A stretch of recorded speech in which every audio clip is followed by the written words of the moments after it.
In the beginning, there was nothing. And then there was the Drunken Peasants Podcast. I gotta get a witness. No! Say, man, you got a joint? No, not on me, man. I don't have facts to back this up. It'd be a lot cooler if you did. That's true. Sometimes I cry. Oh! Lick my butthole, he laughed. From the strangest corners of the internet, here to bring you opinions of the world from an altered perspective. Here are your hosts, the Drunken Peasants. Hello, everybody. Welcome to the Drunken Peasants Podcast. This is episode 942. 942. And we got Jimmy Dore back with us again. Welcome back, Jimmy. Yeah. Hey, thanks for having me. Great to be here. Yeah. We've before we went live, we were talking a little bit about Dave Chappelle. I think we'll probably talk a little more about that here in a minute. Yeah, I think that's the first topic we'll kind of dive into. I want to get into that too. I like talking about this stuff. I've been watching a lot of the YouTube takes from both sides. And I think if you're trans, I understand why you're angry. And if you're a comedian or if you like laughing, I understand why you're laughing. And I also think that trans people have no sense of humor. Just for the most part, the majority. I don't know if I'm just noticing the trend that the majority of people that are mad about it either haven't watched any of it or stopped watching it because they got mad halfway through it. Yeah, that's what I've seen. I can see why you'd get mad. So I went to my high school when I was a senior in high school. I went to my high school homecoming dressed up as a woman, and no one knew. They didn't know that you were a woman, or they didn't know that it was you? Well, the funny one would be the first, but they didn't know it was me. Yeah. So, and I was on student council. So I was the treasurer. So it wasn't like I was an anonymous figure in the school. And so I think I have street cred to talk on this. That's all I'm saying. I am naturally curvaceous because I'm fat and I have long, beautiful curls when I let them down. And I've gone out to like the heavy prostitution areas of LA, like where the donut shops are. And the trans prostitutes assume I am one of them. I got invited to all these after parties. I got an after party at Miley Cyrus's house.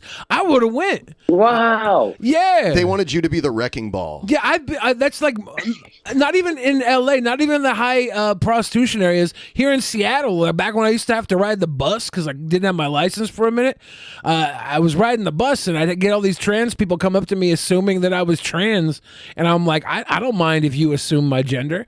You're wrong, but I don't mind. I guess it's just different. Here's a picture of me when I was 20 years old. You are a very fuckable T-boy. Yeah. Yeah. You're very fuckable.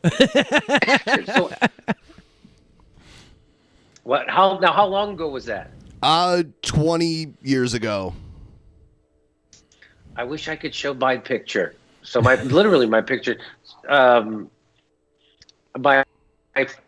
My friend John Corelli, who went on to become the treasurer of the police union in Chicago, he didn't have a date, and he was going to take the center of the football team was going to dress up.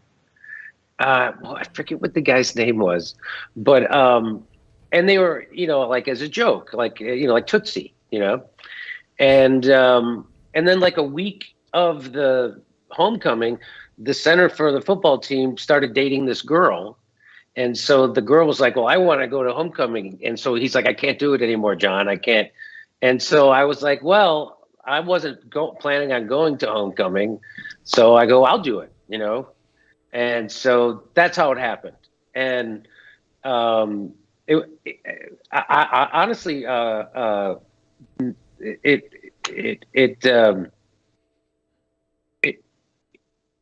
don't know how they go to the bathroom wearing all that shit. I mean, it falls into the toilet, and there's a lot happening. Did you have like the full restriction tucking back your meat? I did not have to do that. Nobody was looking up my skirt. Okay. But I literally, my name was Doreen, and nobody knew it. And then finally, I went up and I told the principal, because I knew he liked me and I wouldn't get in trouble if he said it was okay. But anyway, that's just a side story. But Dave Chappelle, I saw the whole special. He says a lot of really daring. Boy, he's like swinging for the fences from the start. Yeah. And so I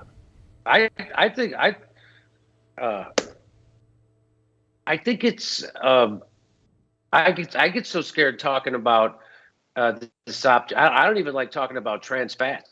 That's how scared I am. That's because the category I'd fall into. You know, you cross the T's, they'll dot your I. That's what I say. Yeah. And so I actually have a whole routine about the LGBTQ thing and what each letter stands for, and in my stand-up act. And so, which I'll be performing in Florida at the West Palm Beach Improv next Wednesday night, ladies and gentlemen, and Buffalo, New York next weekend.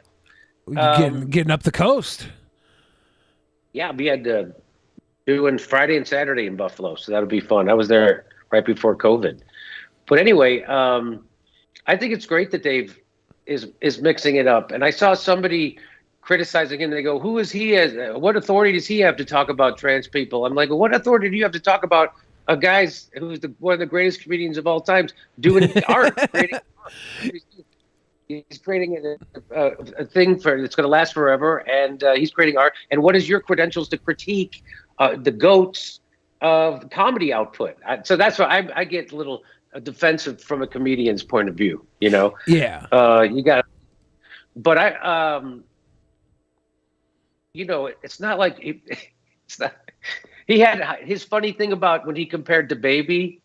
I don't want to give away the punchlines if people haven't seen it, but I didn't know DaBaby killed a guy in a Walmart in 2019. I had no idea either. And nobody canceled him for that.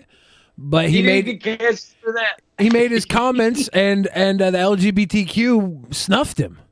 They were like, "No, like you can kill who you want in the Walmart. We don't care about that. Make all the music you want." Yeah. That's actually a boon to your musical success if you kill somebody. Yeah, right. Especially if you're a rapper. Yeah. And he got canceled from Lollapalooza. Did you know that? No. Yeah. He got canceled from everything except he got to hang out with Marilyn Manson at Kanye's listening party. So that was the only thing I've seen him do since the cancellation. Because Kanye doesn't care. He's like, look, this is.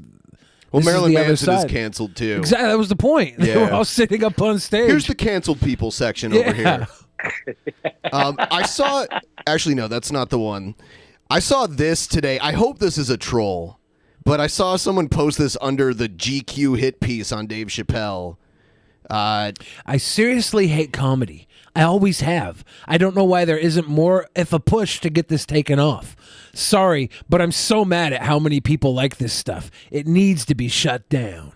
I agree, censor everything. Who needs to talk about anything ever?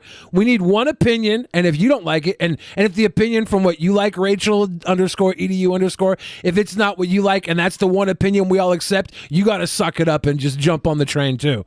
Nobody can have any discerning opinions at all. It's like one straight line from cradle to grave. That's it. Disagree? I seriously hate comedy. What kind of a sane person says something like that? I think you hate mental health too. Get some help. How about a hug? You hate comedy? How about don't watch it? It's not for you. Yeah. It's not for you. That's not for you. I seriously hate people that take things seriously.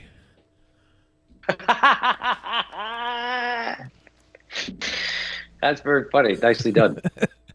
Yeah, this could be a troll, but this 100% could be literally anybody right now who is too wound up and caught in the I don't like the new form of 5 years ago. entertainment. I would have thought this was a troll, no matter what. I don't know. Me too. But it doesn't. I've seen stuff just as crazy from people I know. So the new form of entertainment is virtue signaling. Keith Olbermann tweeted out that I should be banned from all social platforms now. Jimmy Dore. So this doesn't seem. That's why stuff like this I have to take seriously when I see it. And now. he should be banned from MSNBC. Oh wait. Yeah, I don't know. Can you imagine being a grown-up saying that another grown-up should be taken off of a fucking social media platform? What is your fucking problem? That guy's not well. Yeah. If anything, they should put you on a watch list and more people should pay attention. If you're really that bad, you should be held under the highest form of scrutiny. Like, what's Alex Jones doing right now since he's been removed? He's doing I guess he's kind of like being sued to shit though, right? Yes. But he still did everything he did off site, and now it's harder for me to follow what he's doing. That's how it's supposed to work, right? We already had a system in place to check people like that, and now he's paying a price. And, you know, I mean, you saw that fake ivermectin story that got started by the Rolling Stone and got passed around, and everybody. And by the way, they're the biggest purveyors of misinformation is the government. He dropped. Yeah. Everything on our YouTube has just effed out. Our internet's not connecting to YouTube. I'm not sure exactly. Is it all of our internet? Is your internet on your computer down too? I don't know. I don't. I think it's coming back now. Okay. Let's see if we can get the quality. Yeah, we're live again. Okay, we're back. I think it was the CIA shut off switch. That was trouble. So that was such a. So I know my internet's slow. How annoying is it? You're fine. Yeah. We had a situation with just YouTube was not connecting us, and you were fine. So it wasn't like our download internet. Maybe it was an upload, or maybe it was a YouTube kerfuffle. Susan Wojcicki hit the switch on us. I'm pretty sure everything we have. It was the I word. The I word. You can't say the I word on YouTube. It did come out right after Yeah, literally. you talked about Igor. You know, we were. All we did, we got a strike just talking about the vaccine. Like, we weren't saying anything negative about it. We just talked about, because we had just gotten it that day. We said nothing negative about it whatsoever. And we got a strike and our stream taken down instantly. It was around the time people, everyone was eligible to get it. And that confused me. I was like, does YouTube not want people to get vaccinated? What's going on? I don't know. We were talking about catching the poke. Ivan Reitman. Yeah, you said Ivan Reitman. That shut us down. Yes.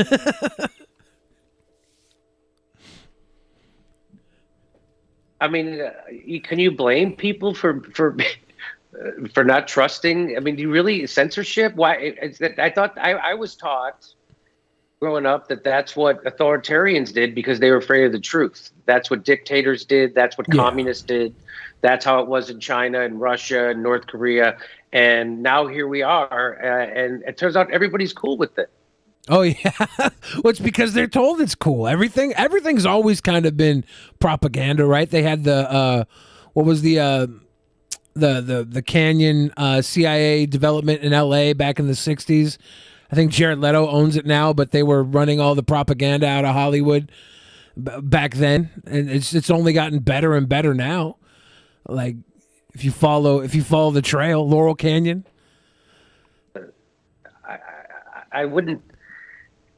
I don't know how. So kids and everybody's like, okay, like people know the workarounds. All of a sudden, like, oh, you can't post it like that. You have to post it like that on Facebook. And everybody knows how to get around like the censors now. It's like they just second nature it. It's like, doesn't that scare you that people just kind of have it's being assimilated into people's consciousness that we live in a world of censorship. Like it's just.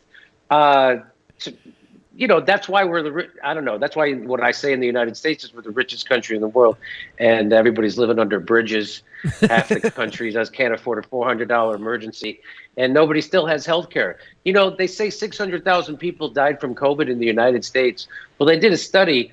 200,000 of those people died because they didn't have Medicare. If they would have Medicare for all, 200,000 people would still be alive today. They never talk about that. They just want to give you the jab. Right? Yeah. And they go, God, you got to get the jab. And why? If it's for your health. Well, wait a minute. If you really care about my health, wouldn't you fucking give us health care? Because 200,000 more people would be alive. 600,000 people wouldn't go bankrupt a year. People with health insurance, people who have jobs. and they go bankrupt to become homeless. 40% of the homeless people in the United States have jobs. God, 40% have jobs. Yes, that's how fucked up it is. That's so sick. And can I tell you a story? I was Sure. I was in a restaurant, and I always have my phone on vibrate, right? I always never have it on to ring, and all of a sudden it got like an alert. It went like there's fucking whoa, like there's a tornado or something, or and flash flood. I thought, I'm like, what's going on, man? Is there an earthquake?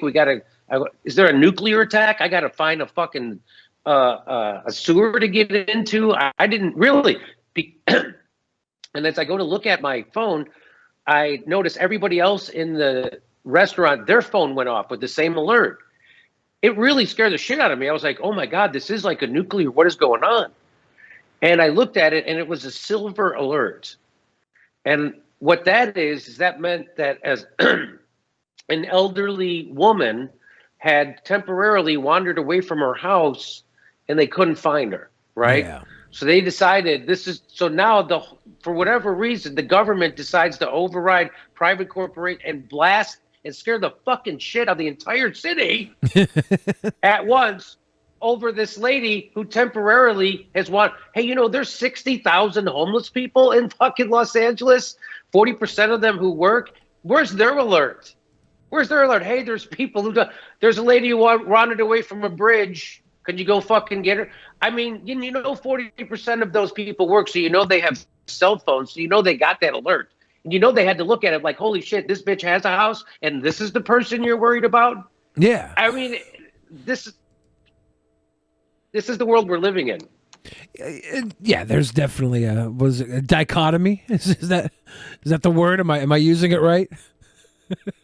I think there's a disconnect, an unbelievable disconnect. And this is predicted by people who are critics of capitalism.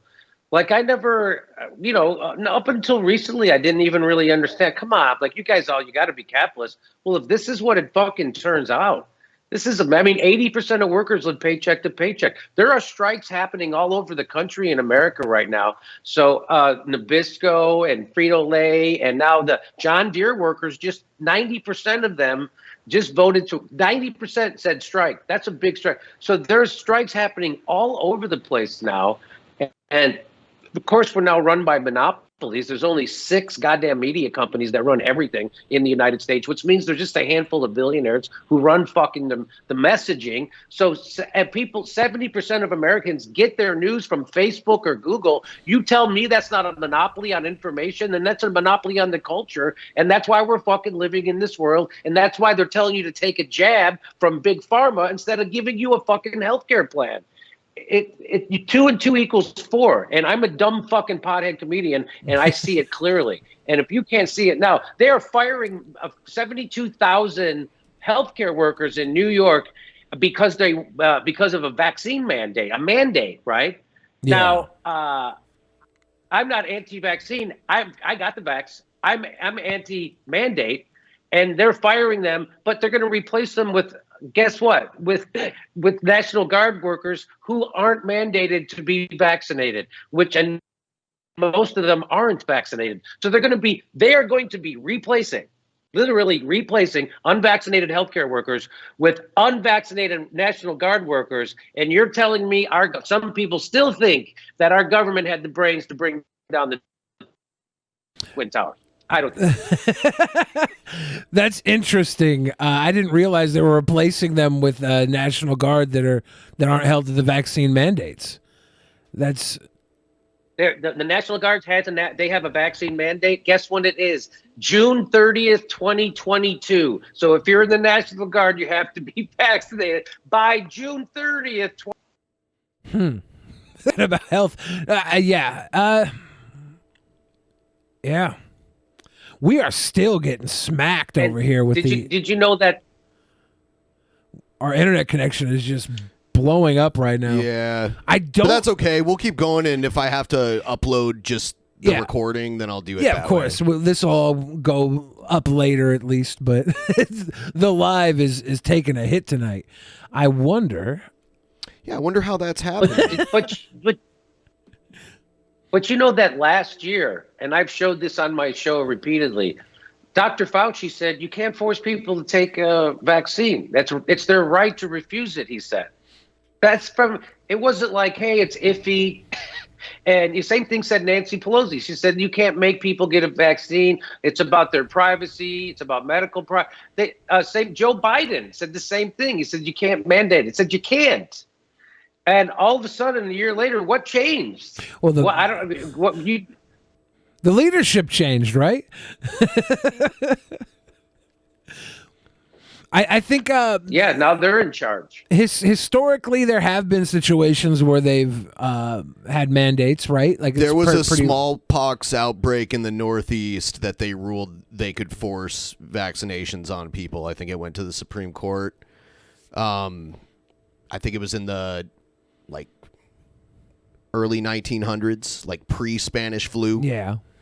I don't have a problem with private organizations requiring their employees to get it, but I don't know about them coming to your house and dragging you outside and forcing you to get vaccinated. I don't know. More recently, I heard Fauci saying he wasn't sure about people who've already had COVID getting the vaccine. He doesn't sure if that will help, right? And so, but they're still mandating people who have previously had it, even though they're not sure whether or not it has any effect if you've already had the antibodies introduced.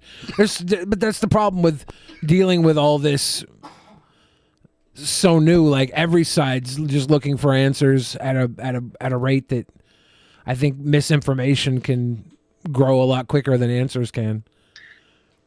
Dr. Sanjay Gupta asked Dr. Fauci on CNN, hey, what about these studies that show that the natural immunity to COVID after you've had it is 10 times better than the vaccine? Why should those people have to get the vaccine? What do you say to that?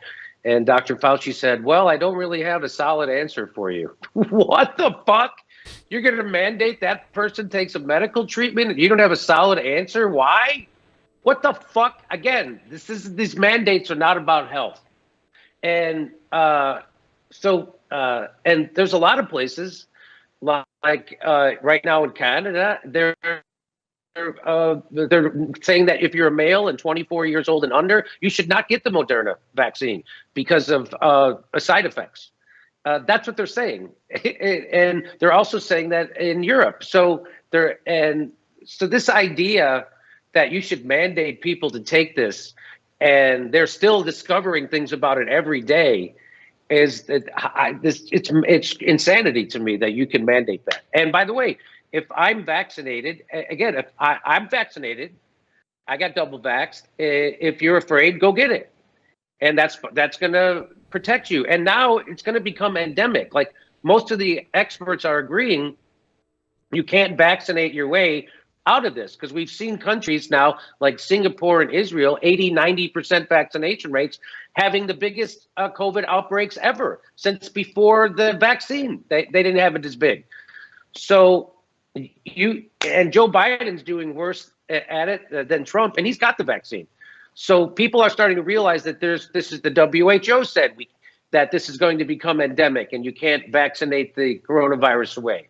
So we should prepare to get it, and there are treatments for it, monoclonals, and it's crazy the way they divvy those out. It's crazy how politicized medical treatment has become over this. And again, this isn't about. So I'm just saying this isn't about health. These mandates. Yeah. The health system in America has always been a cash grab, right? Like the pharma business is ridiculously huge. All these mandates, these vaccines coming through, like there's 3 companies that are benefiting, Johnson & Johnson, Moderna, and Pfizer. Like you see where the money's going. You follow the trail. You understand why it's the way it is. I like to think that it's helping some. Like you look at the numbers, right? Really sick and dying people. So, yeah, I don't. I don't know. I know that the vaccine wears off. I know everybody admits that. I know that this is the first time we've ever used mRNA. And I had the guy who invented the mRNA technology as a guest on my show. And everybody's always known that natural immunity is better than a vaccine. I mean, and he said that if you over-vaccinate. Anyway, I don't want to get into getting you guys in trouble. Because you have to post certain things when you talk about this. Sure. That I don't know. So we probably shouldn't. Sure. And I think you're right. There's a lot. There's a lot of regulations around talking about this. Definitely. And so, like, for instance, you have to put up the disclaimer under your ad thing, and you have to say opposite. You have to say, of course, the CDC's. You have to give both sides of it. So I don't want to get you guys too into the weeds on it. Definitely. So let's. What else should we talk about? Well, for one, I will say, I don't want to go too far into it, like you said, but I do believe there are other vaccines that wear off for sure. Like tetanus vaccines, flu vaccines, that kind of stuff. Like you get boosters for some things for sure. But yeah, I think we can all agree the Catholics are really fucking up.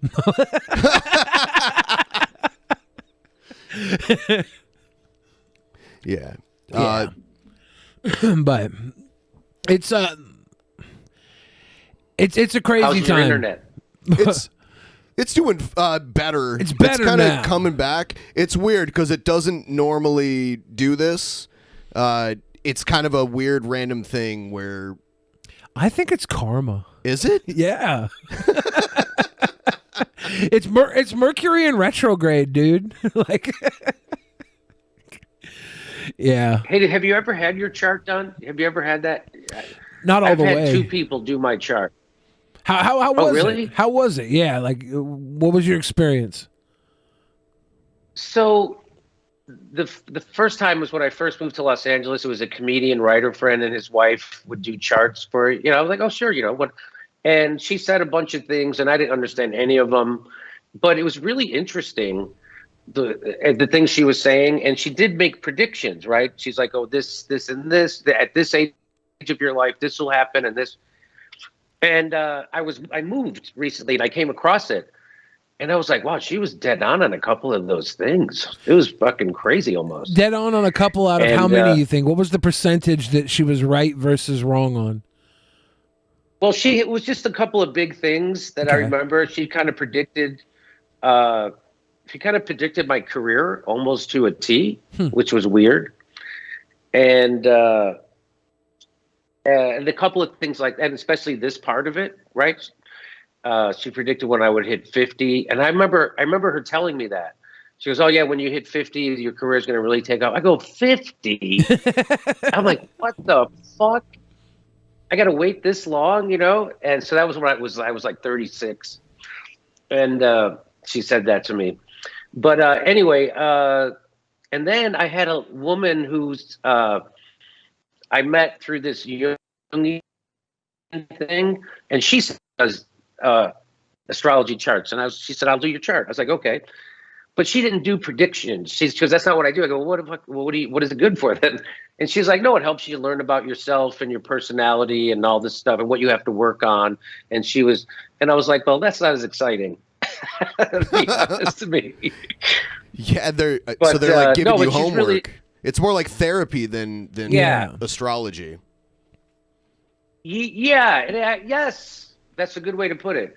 And she mixes, so we mostly talk about Jungian psychology, but she mixes in the astrology, and she always reminds me that Jung was into astrology too, which, I don't know. Yeah, I got some friends who subscribe to astrology and Jungian theory that are normally very skeptic about things, but kind of had a couple of instances with psychics that made them think that there's more to it than they could realize. I had a psychic friend do a reading of me, and I was kind of skeptic about it, didn't really look too much into it. And while they were doing it, they were like saying like, words of like success and stuff, and I thought, yeah, that'd be cool and all. And then I thought about it, and I was like, maybe they are right, and their idea of success is just so much lesser than mine. so like, yeah, you're gonna be really successful, and like, I guess in your eyes, this would be great. For me, I don't know though. Like, that's the closest I got was a psychic reading. That's so funny it's about your perspective, right? So yeah. I was just talking to a friend of mine who had come with me to a show. I was doing a show, and it was this tiny little green room. You know, it was nice, but it was tiny, which I don't need green. And I'd asked for a cocktail, right? And for whatever reason, they used plastic cups at this place, right? So they bring me a Negroni in a plastic cup. And I said, do you have anything to eat here? And they brought me like some cocktail weenies, you know, and like some carrots and some dip or whatever. Yeah. And and like, hey, you know, and I go, hey, thanks. And I turned to my friend and I go, pretty glamorous, huh? Right? I'm drinking out of plastic. And I find out a month later, she actually thought it was. Yeah. She was like, and I was like, oh, I was making the joke that, look, here I am drinking, you know, here I am, Mr. Big Shot, drinking out of plastic cups, eating cocktail weenies and for dinner. You know, I thought that was funny. And she thought it was actually glamorous that people were there waiting. I was totally, it is. Life is all about perspective, I guess. Huh? Definitely, yeah. It's true. I had a friend have you ever heard they say that? Oh, go ahead. Sorry. I had a friend, whenever he would get a rider done for a show, he'd always put like Dunkaroos in the rider for like what he expected in the waiting room waiting for him, because they're so hard to find. So like he would know if he put them in the rider and then the person would call back and tell him they couldn't find them, that he would know the venue was actually cared about his well-being, and he would know going to the experience that he could probably trust the venue to do what was right by him. And it seemed to work for a while. But now I've seen Dunkaroos a little more readily available. I don't know if Nabisco got a new patent on them or what happened, but we'll see. You know, Dunkaroos. Jimmy, the last time we had you on, you mentioned, it was about a year ago, you were experimenting with kinky stuff and maybe even butt stuff. Do you remember talking about that? Yeah. That didn't go as planned. I had this is a true story.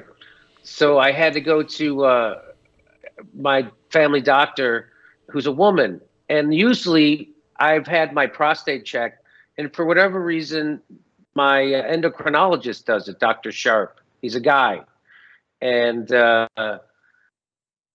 it's you know, it's not my favorite thing, but it never hurt. And so I was there, and he retired. So I'm getting a physical by my family doctor. And she says, oh, we have to check your prostate. And I was like, oh, Jesus. You know, I'm still, you know, whatever. It's a woman. It's my ass. It's uncomfortable. And boy, was it uncomfortable. She did it. It hurt so fucking bad. I'm not kidding. For like a couple of days, I was like, oh, am I still feeling it? It was just like, oh, my God.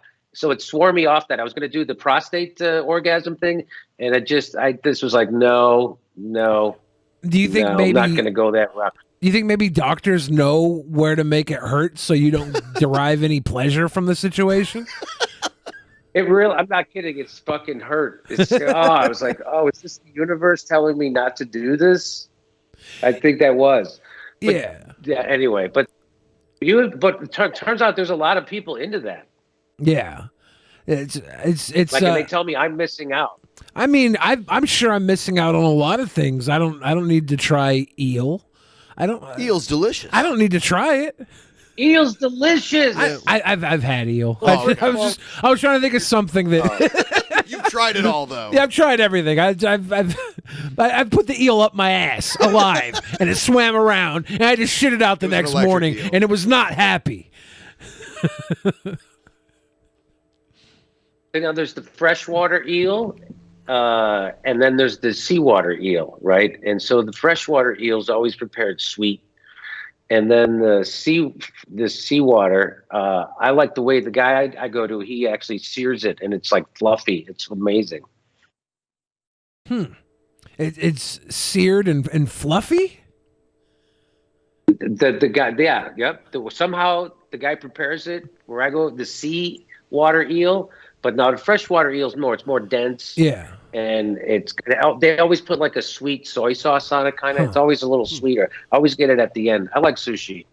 I do too. You guys like sushi? Oh yeah. I'm not the biggest fan of sushi.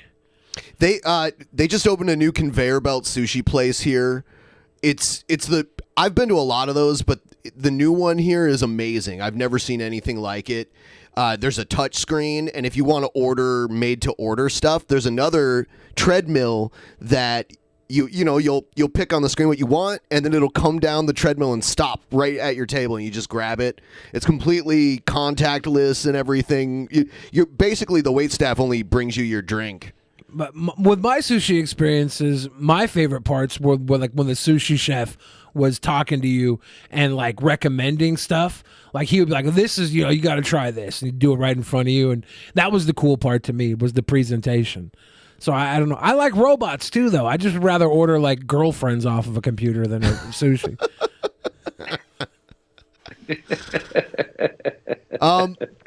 Jimmy, did you hear about? Where do you live? Oh, we live in Seattle. Yeah. Oh, okay. Got a good area for seafood here. So the closest place you come on your tours are usually Portland. That's why we came down the one time that you were in Portland. Oh, I did Seattle. I did the Triple Door.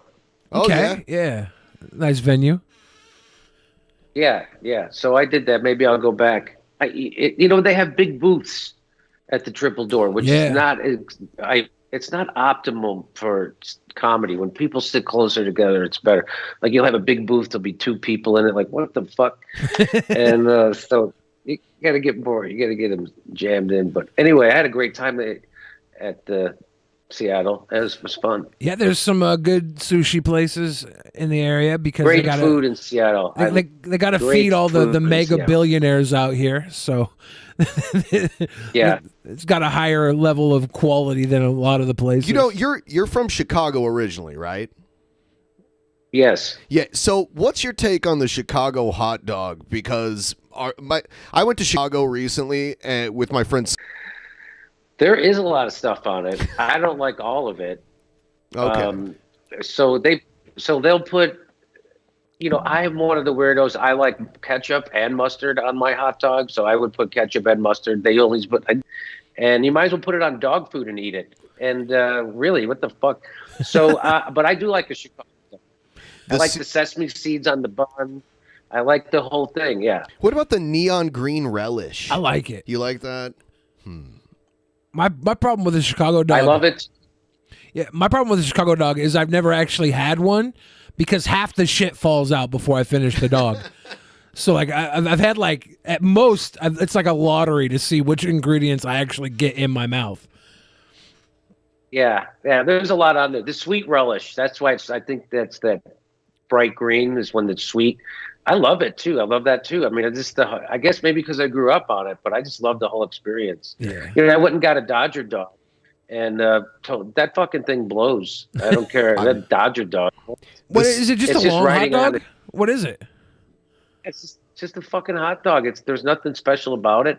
Like, you get a Chicago dog, you see they put some thought into that. There's shit happening. It's got an identity, and there's a lot of stuff going. There's nothing going on in a Dodger dog. The Seattle dog, it has grilled onions and cream cheese on it. Yeah, they grill the onions, put some cream cheese, and then they have all the other accoutrements. There's usually like barbecue sauce or sriracha sitting around, so you can load it up. But definitely the grilled onions and cream cheese is the key to a Seattle street meat. I've never heard of that. I'm gonna grab that next time I go there. Yeah, it's not a bad combination. If you're not against the creaminess of a cream cheese or the grilled onions, then it goes really well together. Some people I know just can't do that cream. They can't do onions, right? They just don't like the taste. They don't like chowder either, then, right? That's one particular friend. Yeah. Okay. Yeah. Can't do anything. Yeah, our creamy. one friend, he doesn't like anything creamy. I don't know if it reminds him of cum or like what it is, but he won't. He won't eat chowder. He won't eat anything. Mayonnaise. He hates mayonnaise. Most of my friends love creamy wieners. Creamy wieners.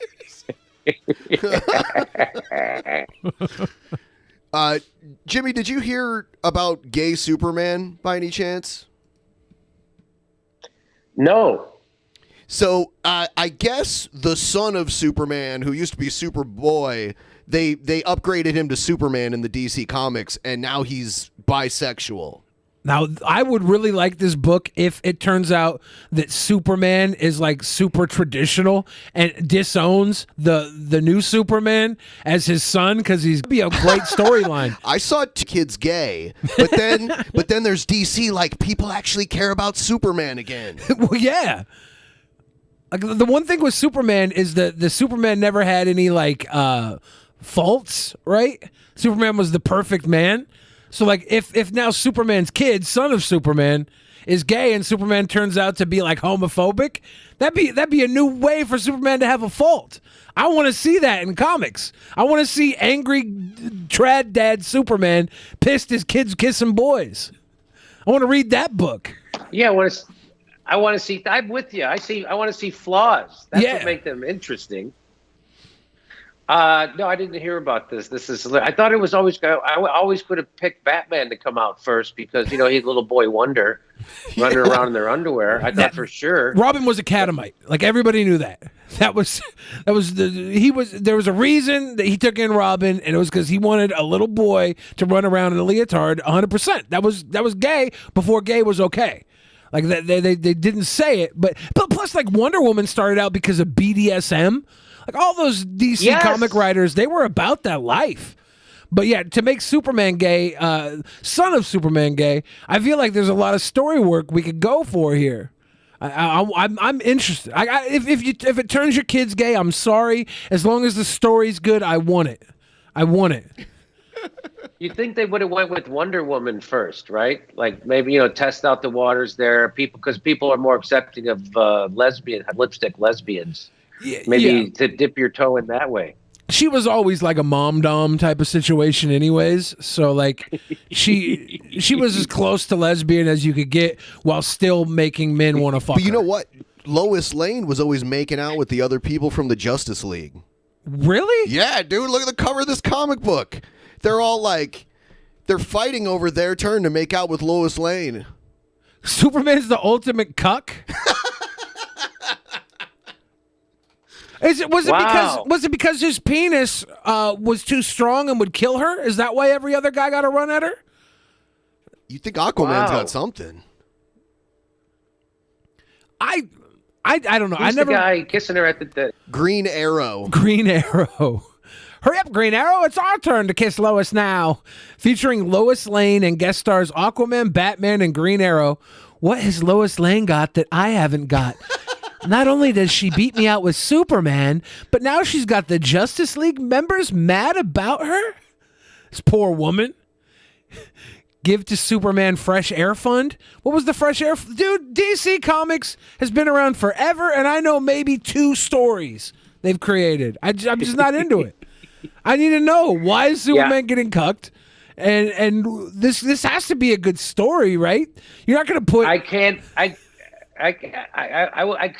When I found out that people actually read Superman and Batman, I read Cracked magazine and Mad magazine. Yeah. Why would you read a Superman comic? It fucking blew my mind. I would watch a Superman cartoon, but I wouldn't watch a But that's different strokes for different folks. Some people love reading cartoons or whatever you call comic books. Yeah, but I don't get that. I don't get it. I was always about the Mad magazines and Cracked before I would go get a comic book. I got a few comic books here and there. I remember buying the Bizarro Superman comic book. Everything was at 7-Eleven when I was buying it because I couldn't go to comic book stores until I was older. So like it was just whatever they had on the newsstand at 7-Eleven, I'd try and grab. It was almost always Mad Magazine though. I love how we're talking about this stuff, but our chat is just arguing about vaccines right now. Good, I love chat. Keep it up, guys. If you want us to read any of your messages, send give them the stream a like. Send them in the form of donations. And by the way, sorry for the stream quality tonight. This doesn't happen very often. It's very strange. I'm gonna re-upload this video later so you guys can see it without all the tech issues. Give the stream a like if you could, please, though. Thank you. Yeah, I like to create controversy. Yeah. So, that goes back a little bit to what we were talking about earlier. Do you think anything is off limits for comedy? Anything at all? No. Yeah, the idea is to make it funny, right? And if you continually fail at being funny, then you're going to fail at also being a comedian. So and you'll just what become an decides asshole. what's funny? Is it the majority of people, or is it if it's funny to at least literally a the room audience full of that people? keeps coming? Okay. Like what can you do if the audience doesn't stop watching? But it goes. You're either a comedian or you're a guy on a soapbox nobody listens Because to. people, a main criticism of the Dave Chappelle thing is that it wasn't funny, therefore it is inappropriate and shouldn't have Humor is always subjective, and we laughed at a lot of that, right? Mm-hmm. So like we know funny is funny to some people and not to others.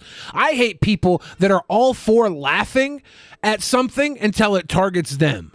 Like if you're cool laughing at Dave Chappelle up until he starts pointing at you, like you're a prick. My opinion. How about that joke he did about when the gay guy called the cops on him?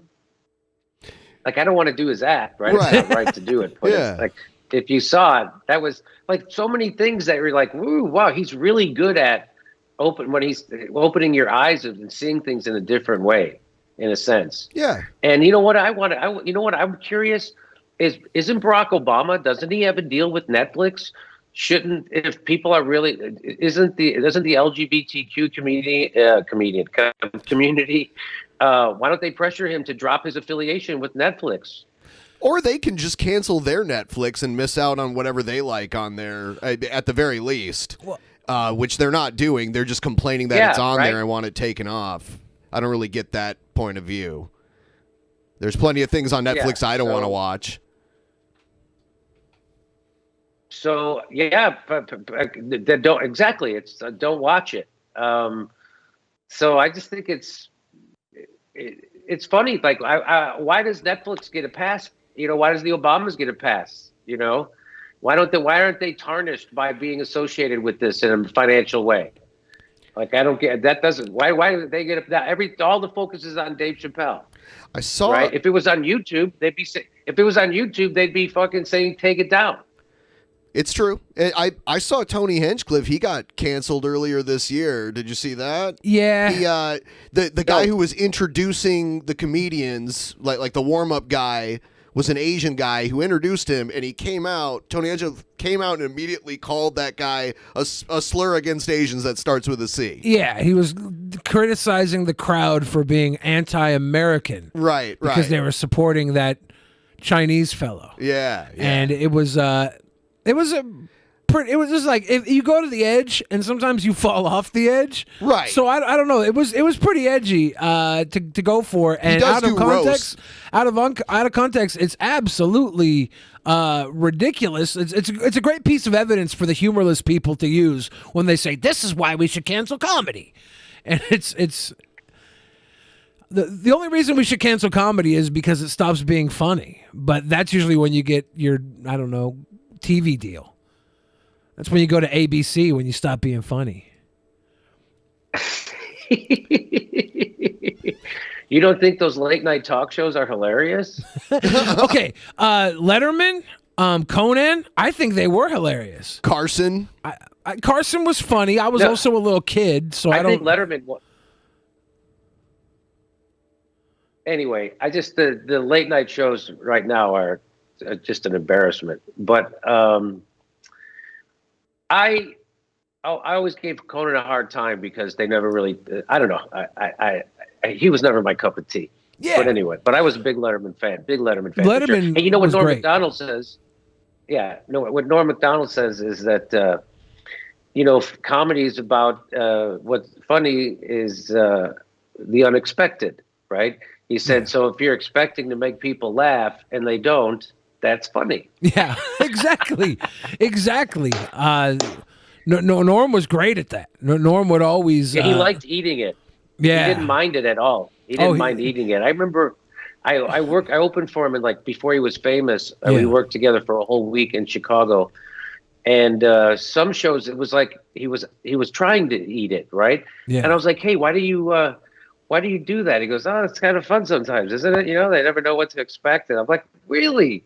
Like, he liked it. He was a different cat. I would always try to get them in some way. Well, not always. There was a few times, that I turned on a crowd and I didn't fucking care. I wanted them to leave. Told them, go ahead and get out.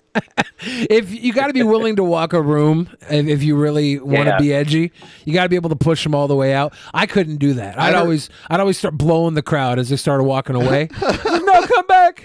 I always heard bad jokes. When someone would tell Norm that some other comedian that he didn't really think was funny was a genius, he'd be like, what is he, good at math? Yeah. Well, one of my favorite Norm quotes was he was talking about Bill Maher and David Letterman. And he was like, David Letterman is a smart guy that plays stupid, and Bill Maher is a stupid guy that plays smart. I was like, holy shit. Yeah.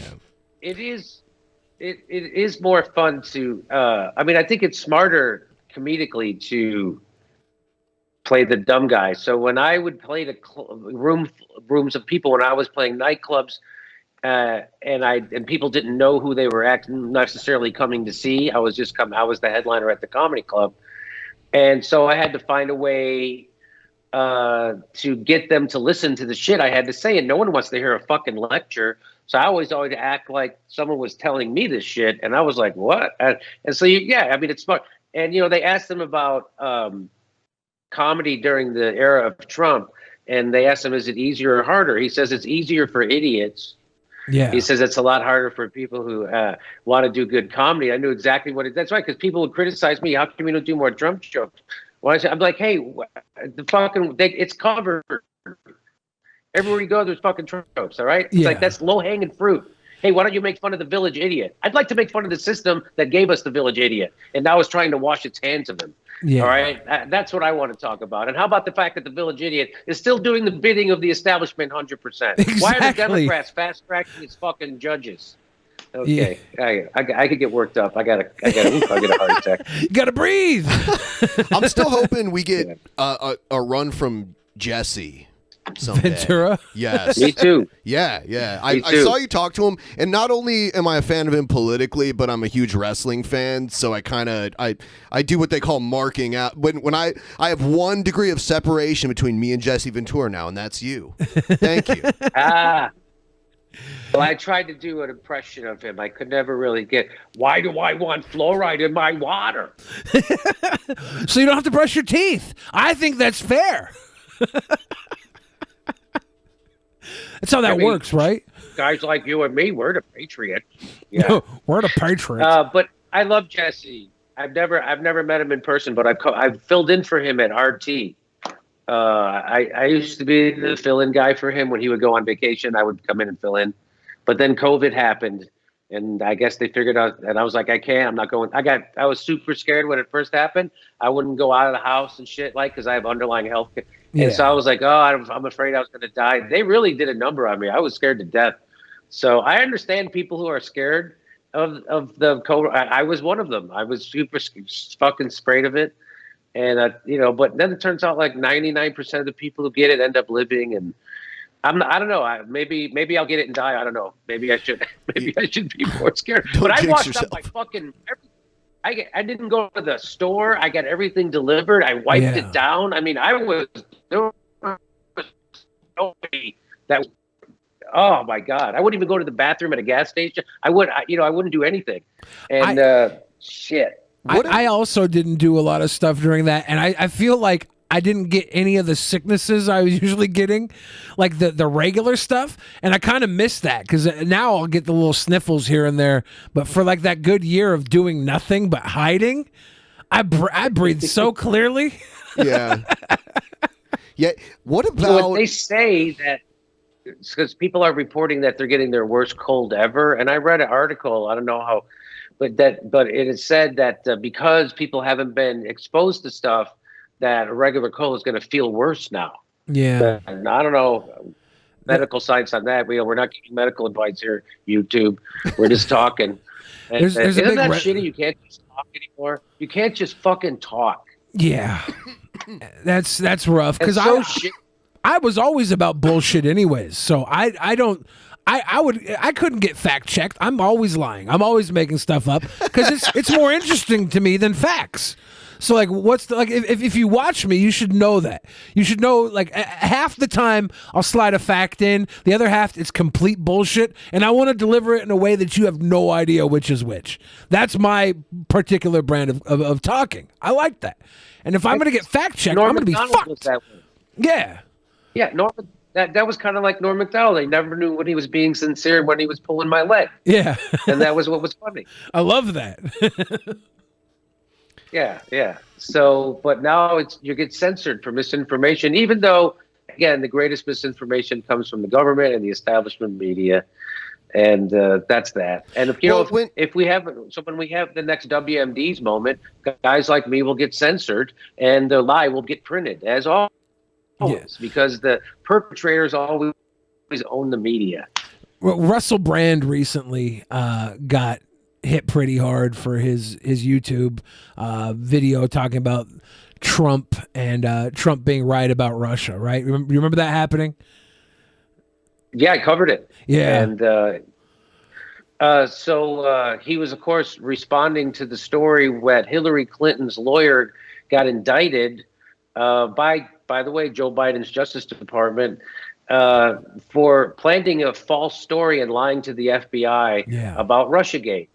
And so my whole point is now, if this is so the dossier was paid for, that was all debunked. It's all made up shit, the dossier. Now this is another thing that is completely. So if it was real, why would Hillary Clinton's lawyer have to lie and plan a false story and then lie that he wasn't working for Clinton at the time? What the fuck? I mean, so anyway, Russell Brand covered this, which, on my show we famously pioneered with Aaron Mate, the debunking of the Russiagate. I did it at the Young Turks when I was at the Progressives. I did it behind a paywall. The Young Turks would go repeat CIA propaganda. I would debunk it. And I was the most popular members only show they had by a factor of about 10. And so I did that on my show too. And Aaron Mate won the Independent News Award, the ISDE, the I.F. Stone Award for independent journalism for his meticulous debunking of the Russiagate. So that's where I stand. And this is and anybody who repeated that and believed it is a fucking dupe. But that's how strong the propaganda is they can make you believe that. They can make you believe that a medicine that was invented for human beings that won the Nobel Prize for Medicine in 2015 and has been prescribed over 4 billion times is somehow a horse dewormer. That's the propaganda. That's how powerful it is. Did you know ivermectin won the fucking Nobel Prize for Medicine in 2015? The guy said, yeah. So I don't want to get our channel shut down for facts. So no, you know what? Because there are medications that are used in both dogs and humans. So it's been used in horses, it's been used in humans. So it's kind of a weird talking point. Whether or not it's actually helpful for COVID, I don't know. I don't. We didn't say. I didn't say that. I was telling people it's not a wormer. And by the way, 80% of antibiotics go in the fucking farm animals and cows and chickens, and that doesn't make penicillin a fucking cow medicine. I agree. It was a weird talking point. Like, they could have argued its effectiveness against COVID, but they decided to position it as something that's only for horses, so people are taking horse medication instead. And I don't agree with that at all. Everything's got a spin.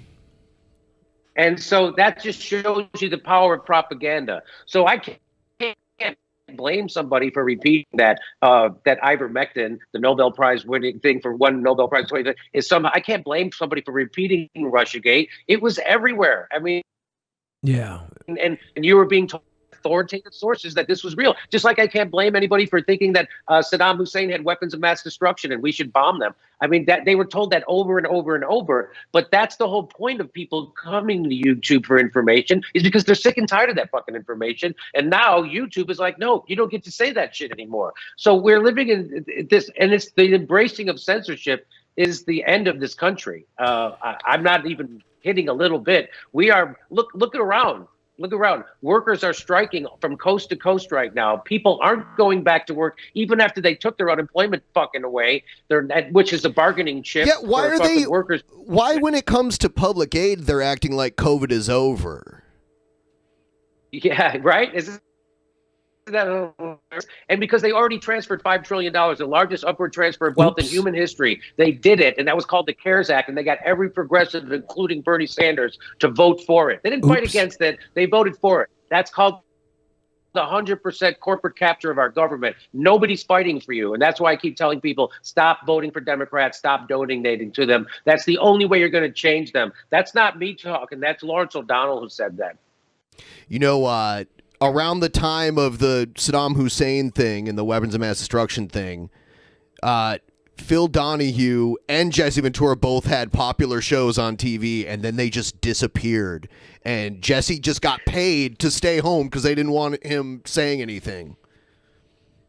So Phil Donahue had the #1 show on MSNBC, and they fired him for low ratings. That's true. That's what they said. And then it turns out a memo got released that said that the air war era, that he was a bad face for war. Right. Well, it certainly happened that they were owned by General Electric, which is a huge fucking defense contractor at the time, too. So that's the problem. I mean, that's what Chomsky's taught us, is that the first propaganda filter is who owns the media, the ownership. Right. So, But listen, I'm sorry. I hate to do this, but I have to be somewhere at 7:30 tonight. That's so I have to go. But thank you. Is that okay? Is it okay? No, actually, we're going to make you stay here forever. Sorry about that. Okay. We'll have you back again sometime in a few months or something when you have some free time. Thank you very much for stopping by, Jimmy. I hope I didn't get your channel taken down. No, we're just trying to keep it up right now. We've been effing the entire night. It was just within like the last 20 to 15 minutes that we got our connection back and everything. Yeah. It's crazy. All right. Have a good night. It's a pleasure to see your show. I really appreciate it. Thanks for inviting me. I'll see you next time. Definitely. Thank you. Have a good night.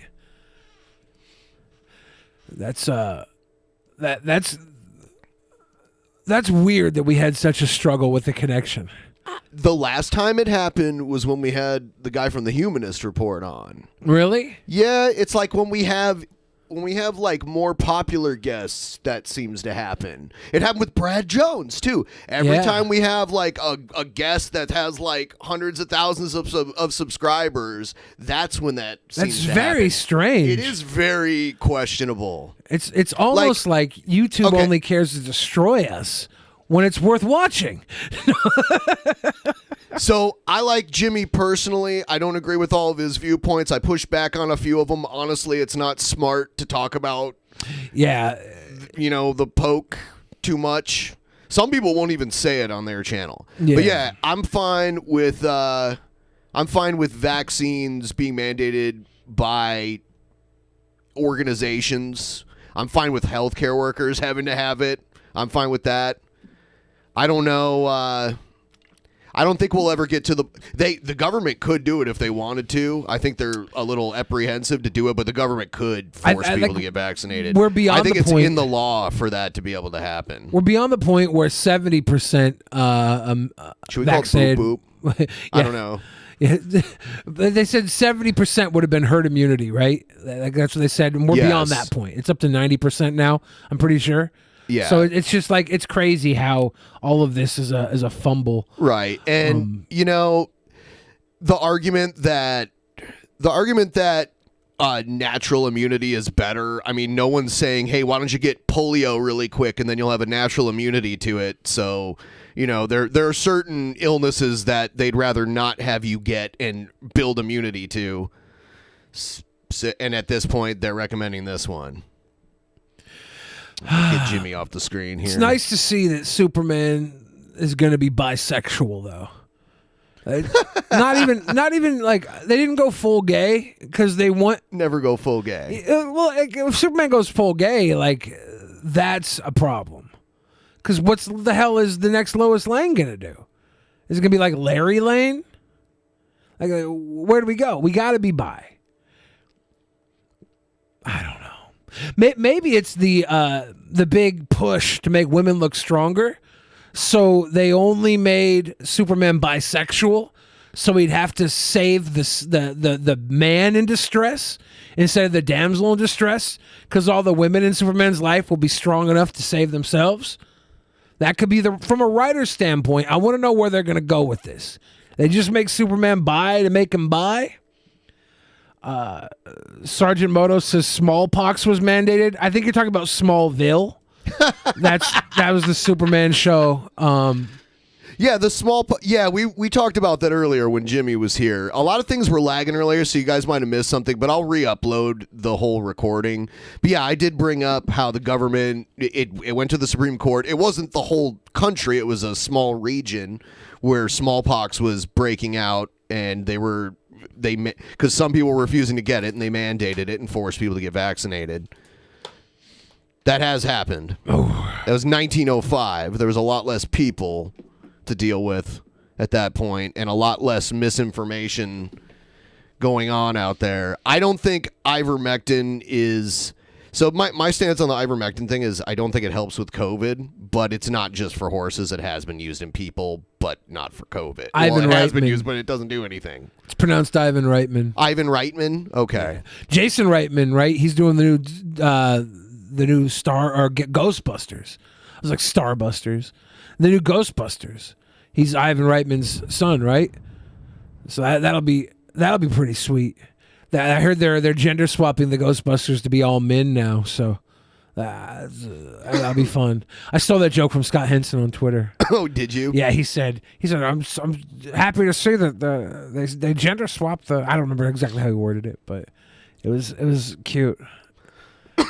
I heard Bill Murray's going to be in the new MCU somewhere. As who? They're not sure yet. It got leaked. It got leaked. Some guy was playing a stand-in for Bill Murray and put it on his, I don't know, whatever OnlyFans is for actors, Model Mayhem or something.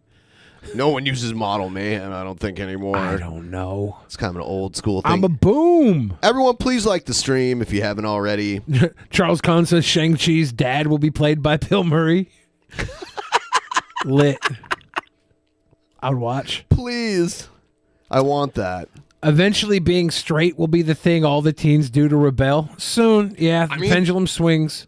It's never swung that way before. What was didn't they remake The Heathers?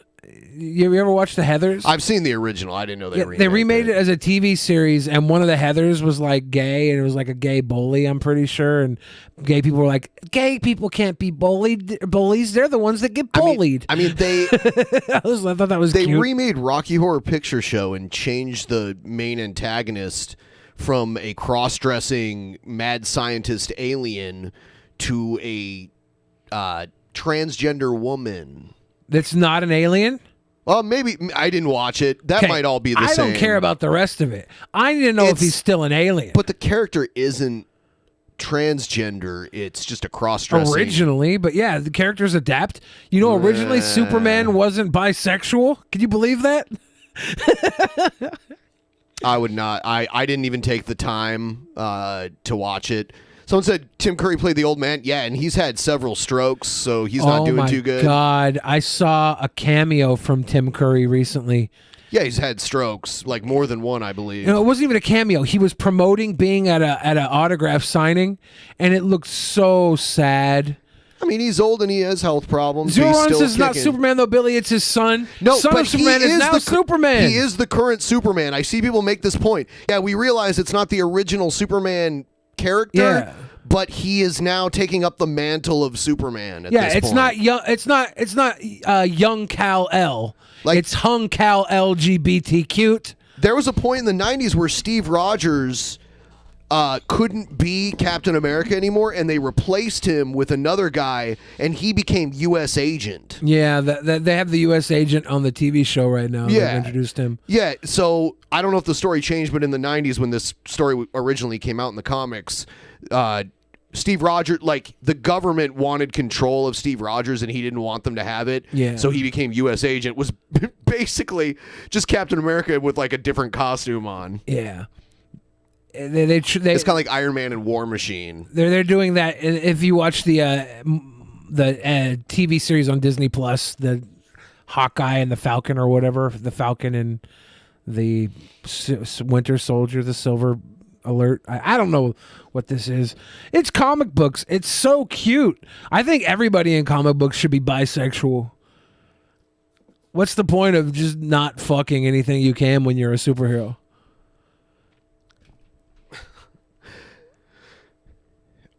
Maybe they're... what if you're like Galactus, though? How do you do that? Or is just eating their planet the closest thing? He just eats Uranus.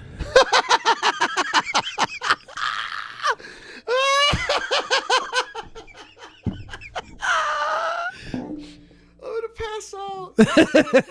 I saw a frame. That is fucking... Dude, that is just... Wow. I saw a frame of Galactus versus Thanos, and Thanos like knocked Galactus's helmet off, and then it was like this old white man, this giant old white man. I didn't think that Galactus would be like a man underneath. It was strange, man. It was strange.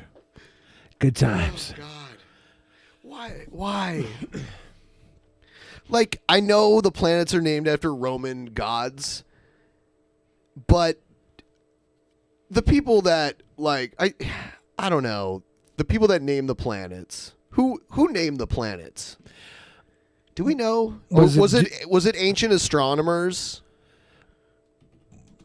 Would Galileo have been one of them? Let me see. Can I get Galileo for 100? I don't know. Galileo. I think did we figure it out yet? I don't know. Let's see.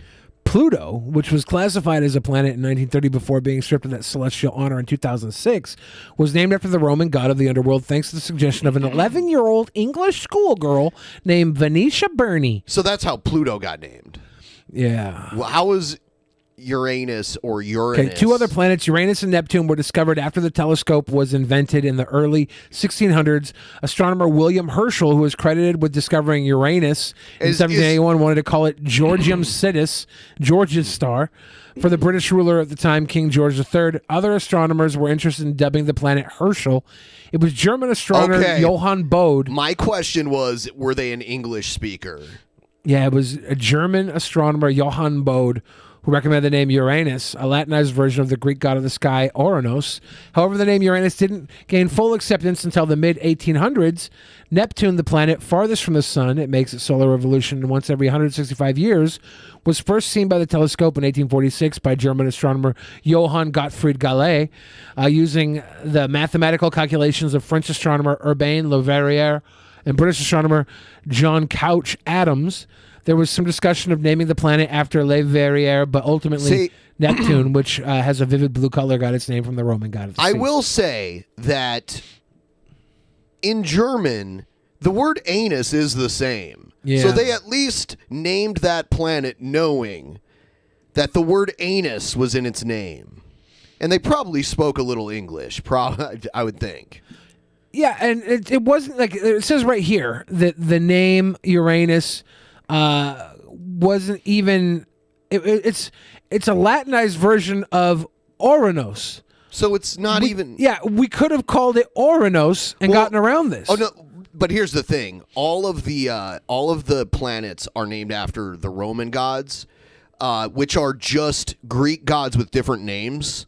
So that would, if they named it that, it would be the one planet with a Greek name instead of a Roman name. So now it's just Uranus, which is not connected to Romans anyways? Is it? Is it not? Uranus is a bastardized, Latinized version of Uranus, the Greek god. Well, Romans spoke Latin, so that's what that is. So all of the planets have Latin names, and they're the names of the Roman gods that correspond with, like Zeus and Jupiter are the same, and Mercury and I believe Achilles are the same, and Venus and Aphrodite are the same. So it's just the Latin name for the Greek god. So that's what Uranus is. What's Uranus is? What level planet is Uranus? Is like we're the third, right? And then the fourth is Mars, and then from Mars it goes to the gas Jupiter, giants. right? I don't think it's Jupiter. There's a way to remember. I smoke too much. I used to have this memorized. I smoked too much weed in my life. I thought it went Mars to Jupiter, but let's see. You might be right. And then Uranus is after Saturn. I'm pretty sure. Is it? Did you know there's rings around Uranus like there is around Saturn? Well, if I sit on the toilet too long. Like I didn't realize there was rings around Uranus, but they go up and down. I didn't realize there was rings. Yeah, they crisscross, actually. Mercury, Venus, Mars, Earth. Are you going to go further with that? Mars, Jupiter, Saturn, Uranus, Neptune, Pluto. Pluto's stricken off the list. So yeah, it does go Mars to Jupiter. Yeah, here they are. Damn, Saturn's huge. Yeah, Jupiter's bigger, but Saturn's the second biggest. And this is not how far away they actually are. Like Mars and Jupiter is a huge. There's like a whole belt, right? I mean, if you're talking about like relative distance. Yeah, this is not a relative distance. But damn, Saturn look big as fuck. They're also very rarely lined up like that, too. It does sometimes happen where the planets align, but most of the time they're all on different sides of the sun. I will say, okay, if Pluto were to be a planet, I'd be okay with that, even if, like, I don't know who decides it isn't. Is it just like a floating asteroid? What is it? It's what they call a dwarf planet. Well, that's not fair. It's too small to be considered a planet. I mean, how many dwarf planets do we have near us? Like, let's see. Is Pluto our only dwarf planet in our galaxy? So. Are there closer dwarf planets than Pluto does, or is that like let's give the little homie a break? Let's give big baby Pluto a goddamn break. There's a bunch of them. In our solar system? Yes. Huh. Some are very far away. Let's see. There are 8 dwarf planets that are known of. And they all revolve around the sun? Yeah. They're part of the solar system. Huh. Here they are.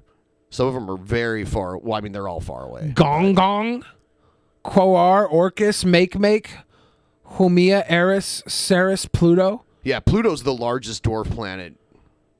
Oh, see, Pluto got... Or I think maybe it is. It's one of the closest. You know what happened here? I can tell you what happened here. 2002, we got Quoar, Orcus, Eris, Haumea, Make. From 2002 to 2005, we had 5 new dwarf planets found. And this is what happened. These fucking cockheads that found these planets and couldn't get the planets to be official planets.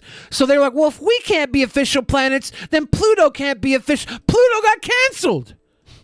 That's astronomically fucked up. You got to understand, they're from 1930. They don't know the rules of today. So, yeah, they said something that was okay in 1930. No, that's all too familiar. What is up with Ceres? 1801?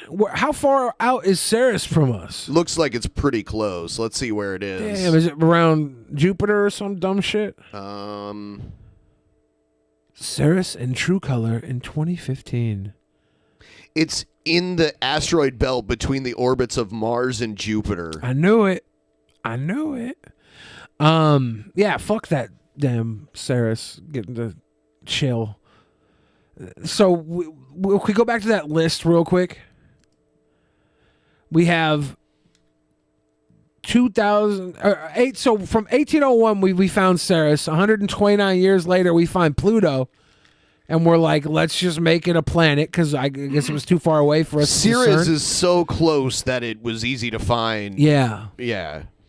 Okay. And then we find all these other little shits, and they get Pluto. Like, they all dry snitched on Pluto. They're like, well, if we're going to be dwarfs too, Pluto got to be a dwarf. That's literally what happened. Pluto got decommissioned in 2006.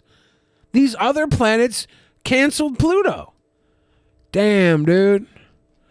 Frank Dank says Billy has a dwarf planet fetish.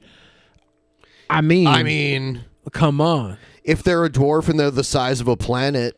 If I'm screaming fuck the world, I'm screaming fuck the dwarf planet too. I don't care. Fuck the dwarf planet. This is all very sad now to see why Pluto got declassified. It's literally... Is that the new way of saying canceled? Declassified? Yeah, or the old school way? I don't know. I'm not sure. You are now declassified.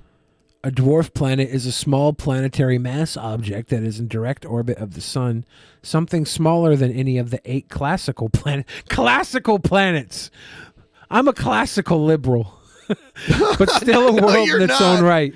You are definitely not. The prototypical dwarf planet is Pluto. The interest of dwarf planets to planetary geologists is that being possibly differentiated in geologically active bodies, they may display planetary geology, an expectation borne out by the 2015 New Horizons mission to Pluto. Wow. Yeah. Wow, dude. Do some other stuff. Wow, you are without classification. I'll tell you what, I was in high spirits. I was feeling good, and then just the inexplicable, weird connection issues that happen take the wind out of my sails. That sucks. I know. You want me to blow your sails back up? That's not allowed on YouTube.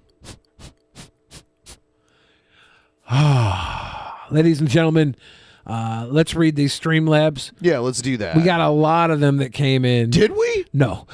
I was like, doesn't look like it. Chase, I just want to say I appreciate Jimmy for being here, even if I don't agree with him. Let's normalize being friendly with people whose opinions we may not agree with. Wow. The rest of the chat seems to disagree with you. Of course. I think a lot of the chat was here just because they wanted to have a new reason to disagree, and I think that's part of the equation too. You get to be vocally disagreeable. I think it's a lot better for people to be vocally disagreeable of Jimmy Dore than for us not to have Jimmy Dore platform to disagree with. I think that's what Jimmy's point was. And if I agree with Jimmy Dore on that front, I will say 100% I do. I agree with a lot of what Jimmy was saying. And then other stuff I'm not educated enough on, and other stuff I don't have a strong opinion on. Everybody was like, I hope that either Ben or Billy stands up to Jimmy Dore's shit. And I think, Ben, you might have stood up at certain points. There was nothing that I felt the need to stand up towards. I don't have to fucking fact check Jimmy Dore. I didn't want to get too deep into the... That's another problem, right? Yeah. You start talking about stuff too deep, and you open yourself up to... I saw a bunch of people in chat like, raging, like, over and over spamming all these people who want to be intellectuals, and they claim the intellectual superiority. And then all of a sudden, when it gets hot in chat, they become little spam bots. You're like, oh, right. And there are people like talking about flagging us and stuff like that. Oh, you're intellectually superior. There are people literally spamming to flag us. Yeah. So it's like you guys are part of maybe the problem. If your opinion is not shared on the show, I'd love you to vocalize it. I don't think spamming flag, even if you do love the American flag that much, Ben loves flags. Ben's a flag enthusiast. So those of you who couldn't watch the beginning of the stream, I will re-upload. I might just put it over. Well, no, I'll re-upload it to YouTube, and I'll leave this original one up too as well. Yeah. And just link the re-upload so you guys can get it. Spec said Jimmy, AOC's OG Green New Deal included eliminating the cleanest, safest, most reliable, most efficient, and potentially cheapest power source, nuclear. When she stepped in the right direction by recognizing its importance, you took issue. Let's talk. Ooh, damn. Tristan McCoy Clemens is good to be back, turning 24 Friday, and not only am I confused on what the fuck I should be doing, but I went to the ER today with a BP of 200 and 115, had to work on my diet anyway. Wish me luck while I'm still young. Missed you guys. Missed you too, Tristan. And I want to say, isn't it suck that you're turning 24 and your health is worse than mine when I'm 55 years old and morbidly obese? That sucks. I hope everything goes well for you. Yeah. Keep in mind, guys, we did a stream where we were just repeating in a mocking tone the views of anti-vaxxers, and our stream got taken down, and we had a strike for 48 hours until they realized. So finally, a real person finally looked at it 48 hours later and finally got the context, because the bot doesn't have context. So if you have any views that might go a little too far, your stream's getting taken down. You're getting a strike. Or if you joke about things and the bot can't pick up sarcasm. That sucks. But yeah, AOC, I didn't read the whole Green New Deal, but if she was trying to get rid of nuclear power, I don't agree with that. Nuclear power is clean, and you know we're not having Chernobyls anymore because we know how to handle it safely. It's the cleanest, safest, most reliable, most efficient, potentially cheapest power source, Ivy. Josh Spicy said get Valshan as well. Mr. Muffin Man said Fattin' Around would be a good album name, Billy. We by the way, I can't just manifest Vosh whenever I can. Oh, okay. I'll summon him. Fattin' Around would be a good album name, Billy, and the Kraken's first real game is tonight against Vegas. Yes. Hope they win. In Vegas. Yep. Chase says, also, I'm ironically a big fan of your music, Billy. Last call really helped me kick my alcoholism. It's awesome to hear. Much love, guys. And Ben, I've been watching DP for years. You rock. Thank you, Chase. Thank you. By the way, Kraken losing 2-0. Currently? Yeah. Yeah. The Kraken training facility is literally right next door to my home Chipotle. Northgate. Yeah. Every time I go to Chipotle, I drive by that I want to check it out. And now the train goes all the way up there, which is pretty cool. Yeah. So what I'm saying, Ben, is if you want to go to see a Kraken training a facility over there, only the Chipotle. It's right there. Can I meet you at the facility after I get better food? There's an Ulta. There's a Chipotle. And can I go to Ulta and put makeup on instead of going to Chipotle? You can get pretty for me. You can trap Ben for a Chipotle I wore date. my best news skirt for Jimmy, and I didn't get to show him. Did you see it? I'm not going to stand up and show you guys. It's beautiful. I wore my hottest news skirt. It's beautiful. But, yeah, it's cool that my Chipotle is right next to the goddamn Kraken Training Center, and I see all these rich people going in to watch hockey, and I'm like, hey, good job, rich people. Or at least training. I don't know. Do they watch hockey there, or is it just a training facility? They have, practice. I don't know. I think it might be available for some other events that aren't hockey related, but mainly they practice there. I'll go there if they do like an Ice Capades, like Super Mario on Ice. They would just do that at the arena. Oh. Go dumpster diving at Ulta. I think this place is built onto the mall, and I'm pretty sure their dumpsters are locked up. Like they have like gates locked up. So for those of you who are upset, normally like the show, just to know, we are going to have people on that you disagree with and that we disagree with. That's always been a theme of this show. We've had all kinds of people on. But no, for those of you who mainly disagree with Jimmy and other people, we'll probably have more people that you do agree with, just by nature of who wants to come on here. Maybe. Yeah. But we are trying to reanimate Adolf Hitler and get him on. Oh, I meant to say reanimate Walt Disney's frozen head. If you could throw us a couple bucks through our Streamlabs, if you guys want to ask us a question or say anything, we have some videos that we'll play in a moment here, but if you want to chuck us a couple bucks, help us meet our goal by the end of this week, that would be great. I'll give you a little rundown here on what's going on. So after tonight's show, we are doing the booking committee. Yeah. So all of the patrons, $25 and up, you're going to get into our private voice chat, and we will discuss what we're doing for the Patreon private shows on the 22nd and 29th. On the 16th, tentatively, but I believe we'll have Billy reviews the famous Halloween LSD episode. Oh, yeah. For all patrons $10 and above, you'll get to watch Billy do a live reaction to... He hasn't watched old DP. Yeah, I'm going back for the first time and watching the old episodes and commenting as they go on. Okay, I'm going to respond to one fucking ridiculous comment. Nice. In the pleb chat. The problem's not who you bring on. It's the degenerate trash you give power on your platform. Okay, when he was on here, we had 200 fucking views. On his channel, he's got 13,000 views. Do you think our platform is really going to give him anything? This is the problem, is that we humanize these villains and we make them look like everyday regular people. Okay.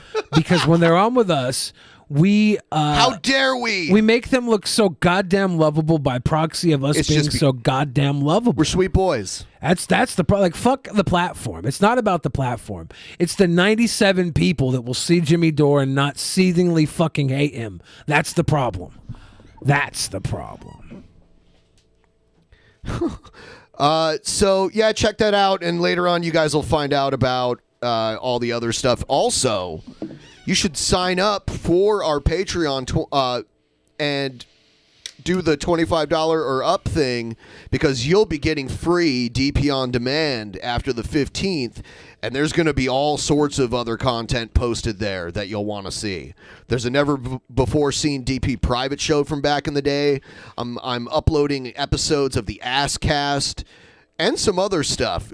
Actually, tomorrow I am filming something for DP on demand where myself, Jeff Holiday, and Adam for Your Movie Sucks are going to watch one of Egghead's dad's movies. Now, these, if you're not familiar with them, they're six-figure production movies, so there was money and time put into it, but they're still awful movies, like the writing and the acting and all of that stuff. So you'll want to see that too. If not, you can just sign up for DP on demand for $10 if you want that. Jeff Holiday is bae. Jeff Holiday. Jeff Holiday.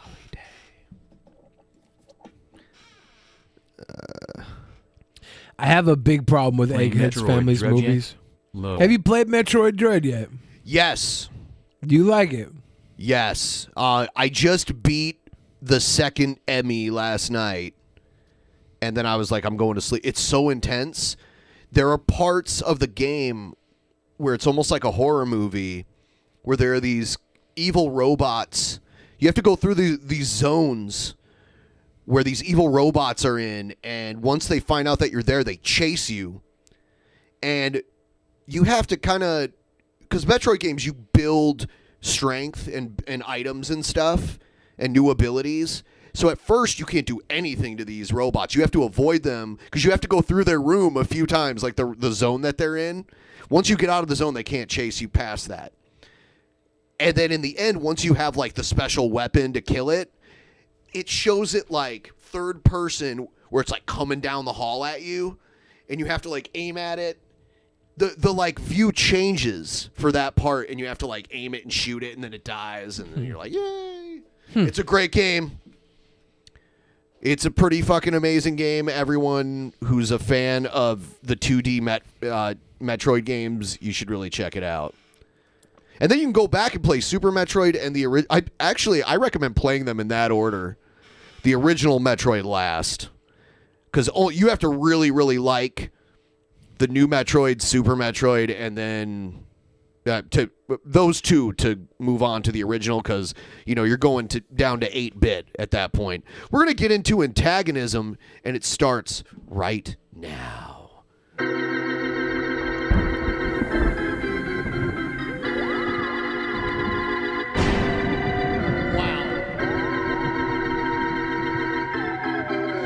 I should turn off the goddamn internet. Oh, don't touch me. Don't touch me. TP, are they going to touch me?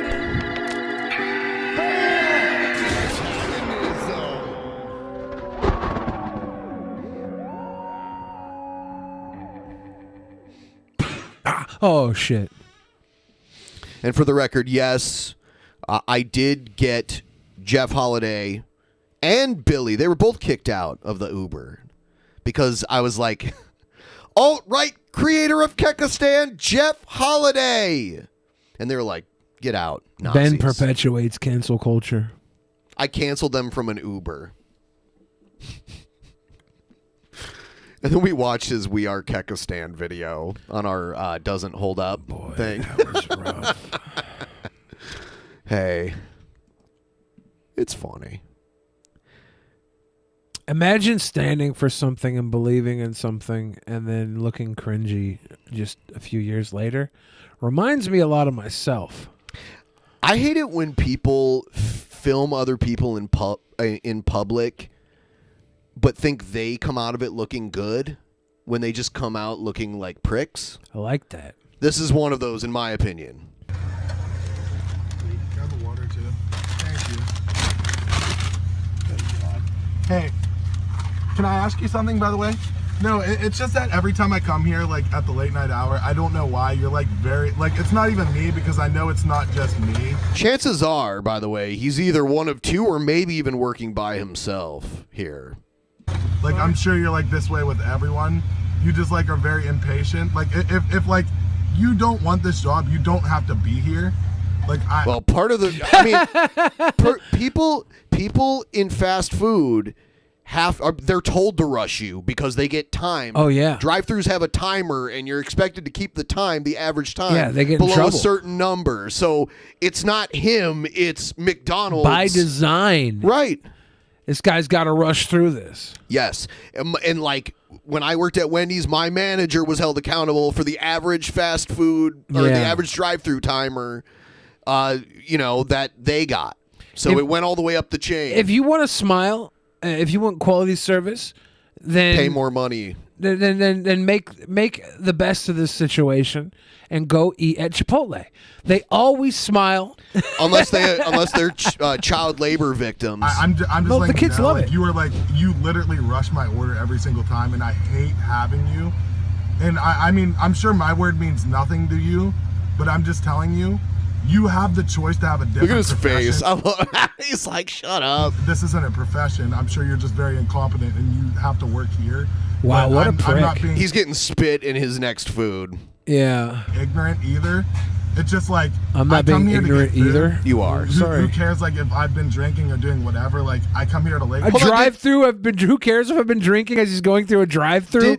Did he just admit to drinking and driving? That's the story.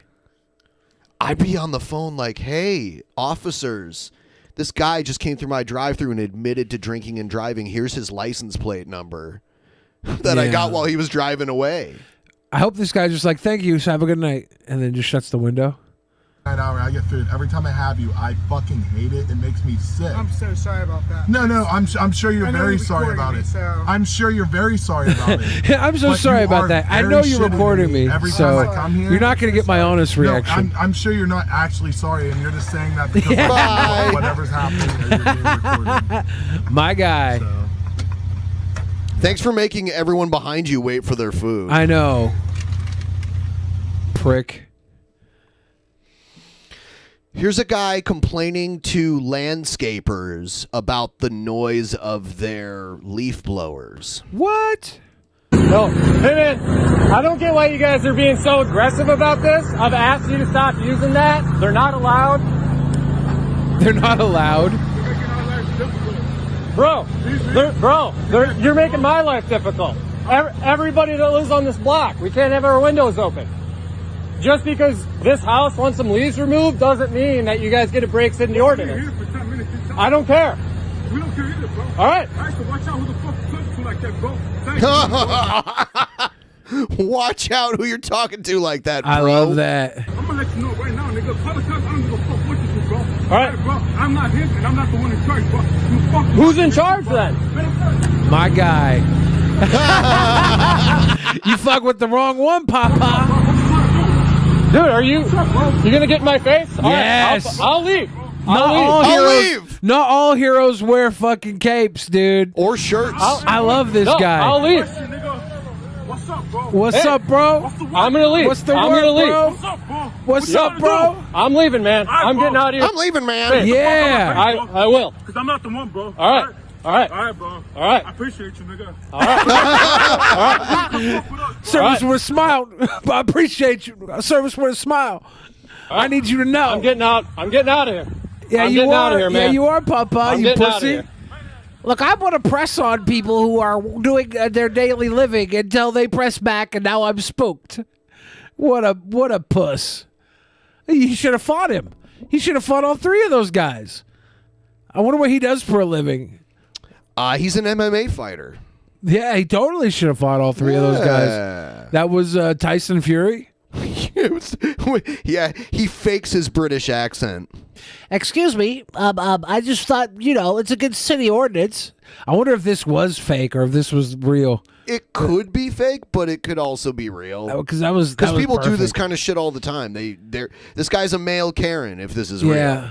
And I could see someone working as a landscaper. They don't give a fuck. I'm gonna remake this video where I'm driving an ice cream truck selling ice cream to kids, and the fucking guy comes out and he's like, "Hey, could you turn off that ice cream truck sound?" He'd be like, "What, bro?" I'm like, "What, bro? What you want? What you want, creamer? What you want, creamer? I got creams. I got ice creams, homie. I got them. Do you got creamsicles? I got creamsicles, homie. What you want? You want a popsicle? You want a bomb pop, sucker?" This says groypers at their worst. So. I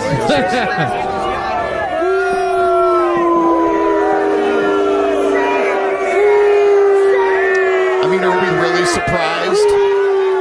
I don't know if this is at their worst.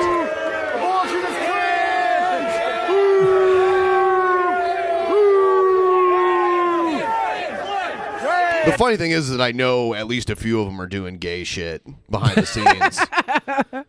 Yeah, but that's the thing. Groypers want it to be classical gays, where they hide it.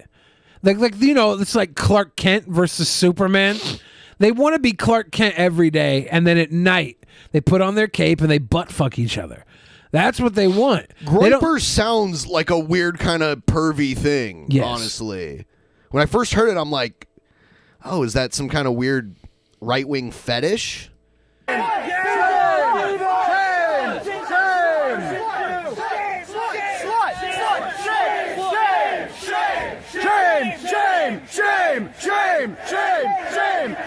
Is that Castle Grayskull? I think it's Baked Alaska. I think it's abortion bans that these people are protesting. Yeah, it's really sad. I don't know where they are. I see a sign for Route 66 behind them. Arizona, probably. Well, the bans were in Texas, but I don't know. It goes through all of that area. It goes through New Mexico. I think it starts in Chicago and ends in L.A. I'm pretty sure Baked Alaska's there, right? He might be. I think he's right there. It's really sad how many of them there are compared to all the groypers. Oh! Abortion is cringe. Fuck you. Abortion is cringe. I'm almost positive Donald Trump has paid for at least a few of them. Christ is king. Christ is king. Christ is king. Get him, guys. What a weird thing to chant. Christ is king. Christ is king. It's great when I'm looking at 4 gay clowns and I'm 100% identifying with them over the group of 100 pricks that have MAGA but now graduated to their America First hats because Trump isn't cool anymore. Ah, good times. Make America great again. Christ is cringe. Christ is cringe. Did you hear Christ that? is cringe. Yeah, they're great. Fantastic. Make America great again. Again. Make America. That's his new slogan. Did you know that? Yeah, make America gape again. Gape again. I like that. That's what they should have named Uranus. Deep Gape 9. Christ is king! Christ is king! Christ is king! Christ is king! Christ is king! Christ is king! Fuck you! Oh, look, CWC. They're flanked. Oh my God. They're flanked. By the way, there is some new Christian stuff, but we'll cover that on the next episode. Why do you guys support abortion? Why do you support abortion? Whoa, whoa, whoa! I don't know if they support abortion as much as they want it available. That they're not like telling everyone to have one. I support abortion. I know you've said that before. I want everybody to feel free. I want abortions to be less guilty than a high-calorie fucking dessert, you know? I want people to feel more guilty about ordering a delicious layer cake with creme fraiche and the creme de la creme and like a tiramisu. I want that to be more guilty than getting an abortion. Tiramisu. Yeah, like, oh, I shouldn't have this. It's gonna go straight to my butt. Like that should be more shameful on people's heart and souls than abortion. What if they did tiramisu? Yuck. I had biramisu. Coffee cake miso. I had biramisu once. It was a tiramisu made with a porter, like a dark chocolate porter. Because they usually put rum in the tiramisu, right? Oh yeah, there is that little burn. They were to soaked in a dark chocolate porter, and that was a yummy biramisu. It was tasty. It was tasty. Bear pea soup. Beer pea, Ben. I don't think anybody would have beer pea soup. Bear pea soup. Bear pea soup. Nobody wants to drink bear Why piss. not? Well, I guess there's probably some people watching right now that are going to take a face full of fucking bear piss. You guys are sick. You guys are all sick. Bear pea soup. Is this over yet? Oh no. Christ is Kang. Mortal Kombat! Because my body, my choice. What the? My body, my choice. God, can you? Oh, this is when this guy shows up. All right, we saw part of this. Can Baked Alaska have a less masculine voice? I mean, I'm sure he could. He could, yeah. But he is. Though? I mean, like, could he muster up a less masculine voice? Yeah. Yeah, he's of course, yes, he's a very is it immasculate? It's not immasculate, but he definitely has a bitch made. My body, my choice. Right? He has a bitch made demeanor, 100%. Yes. And his followers look up to him because they are mecha bitch made. Mecha like a high, mecha hiney. They're uber bitch made. So like that's a lot of bitch made. Yeah, they're pussy boys, and they want to get together and feel strong, and that's cool. It's strength in numbers. It's like when you go out with your girlfriends and they say don't go to the bathroom alone because shit might happen. These little fucking pussy boys, they don't go to the protests alone. Because they're scared, little suckers. That's why there's Nick Fuentes in the house. Yeah, it's strength in numbers, just like women do to prevent getting raped in bathrooms. That's what these guys are. On, dude. Actual wits right here. That's so cringe, dude. That's so time to be. That's so cringe. That's so cringe. You're so cringe. Oh. Oh my God! I want to punch that guy. What a sweet boy. I'd probably punch him. What a sweet boy. Shave that beard, you fucking that guy is face dork. Look at him, too. How tall is he? He's tall enough to be Gavin McGinnis's runoff little fucking son. I'm pretty sure he's like the same height as this woman. Yeah, he's only calling her a slut. He's only calling her a slut because he is like the epitome of incel. What a bitch. Seriously. Little Can bitch we just build boy. a giant raft and float them out into the ocean? Little bitch boy. Shame!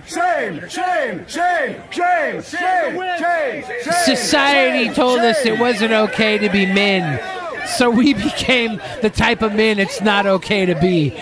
You fucking pussies. You jokes. Success. Success. We ran off the one girl with a cape on. Success. Success. People who talk about punching people are cringe. Okay, I'm cringe. I'll punch you too, Ed Crikey. Whoa, that's not I'll true. punch you. Crikey. I'll punch you in Minecraft. Cringe. Cringe. I know you play. I think that's cringe. That's so cringe. Grow a pair, pussy. Here's Mummy says if I protest the abortions enough, a pair of balls will fall out of my vagina. Here's a guy freaking out on a plane.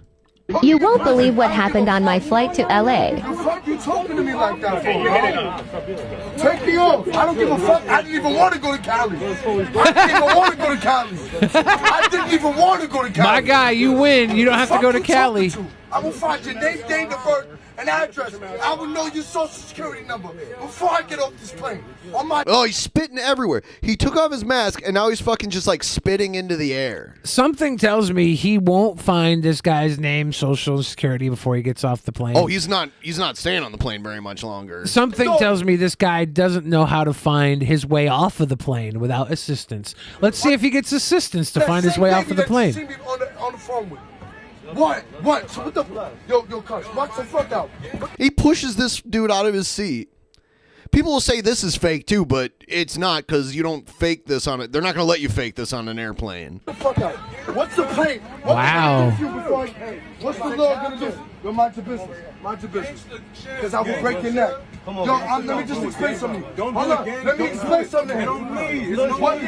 It's a federal offense to put your hands on a flight attendant, right? Yeah, and I like it how the one dude that's bigger than him, the black guy, he doesn't get in that guy's face. He gets in everybody else's face. You told me one thing, I told you. Everyone's smaller than him, he gets in their face. He's a bully. Fuck you talking to? Yeah, respect. Respect. I'm trying to leave, bro. And I'm sitting here waiting 2 hours later, bro. Fuck you. So someone, they found out he was filming. Fuck you talking There's a little more in this one too. An address. I will know It doesn't go that long because the guy filming gets attacked basically. Before I get off this plane, watch the fuck out. Plane. What's the law gonna do? Because I will break your neck. Fuck you talking to? And I'm sitting here waiting. Fuck you talking to? I'm gonna delete it. Say something. Don't say nothing. I see New York hats. I see a Mets hat and a Yankees hat. Yeah. So they're probably in New York right now. They don't want to go to Cali. That's a fucking problem. And then that was the guy who was originally filming. Someone else filmed too. Yeah. Let's go to jail. Because I'm the only nigga that's on this plane that's fit to go to jail. My guy. Who's fit to go to jail. Okay, My guy. goodbye. He's fit to go to jail. He's on his way. Think he'll go to Guantanamo? What's everybody recording for? Fuck you. What's everybody recording for? Why are you snitching? That's what's going to happen when you act like this in public on an airplane. My guy. Everyone's sitting there with their phones because that's what people do on airplanes now. They used to read Sky Mall, but that's beside the point. I'm recording because I can. Deal with it, pussy. He wanted to go to jail. He didn't want to go to Cali. Going to Cali is worse than going to jail. Dude, I've been to Cali. I haven't been to jail. I don't know. Maybe you don't know right. what you're missing. Maybe he's right. Maybe jail. I have heard good things about blowjobs in jail. Maybe jail's the place to go if you want blowjobs. Give or receive. I'm sure that, in jail, blowjobs are a currency. You can just get things for them. Kind of like cigarettes. Yeah, that's pretty sweet. Not a bad place to be. They are men of culture. But they stopped accepting blowjobs as currency in California ever since Weinstein got debacled. He got debacled. Billy going to jail to become a Mandy. I'm gonna back that ass up.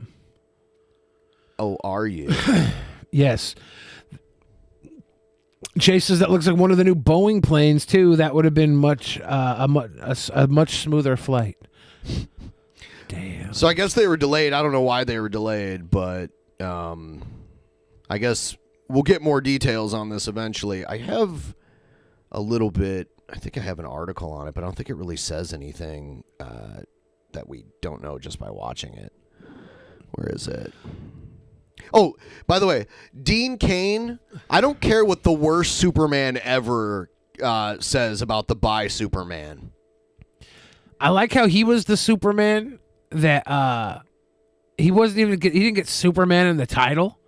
It was He had Lois to and share Clark. billing with fucking Lois Lane. I think it was called Lois and Clark: The New Adventures of Superman, though. I think that's what it was called. But everybody called it Lois and Clark. That was, yeah. And half the viewers tuned in because they thought it was a drama on the Lewis and Clark expedition. Where's Sacagawea? Yeah, they were like, where the hell is Sacagawea? And why is Meriwether Clark wearing a fucking cape? Welcome to the no-fly list. Man kicked off United flight after threatening passengers and attendants in viral TikTok. He's spitting his germs all over the place. Yeah, it's really weird. I don't think they say anything, though, that we don't. In a follow-up video, Clark shows what happened after his phone was knocked away. The man and third passenger begin threatening him and demanding he delete his video.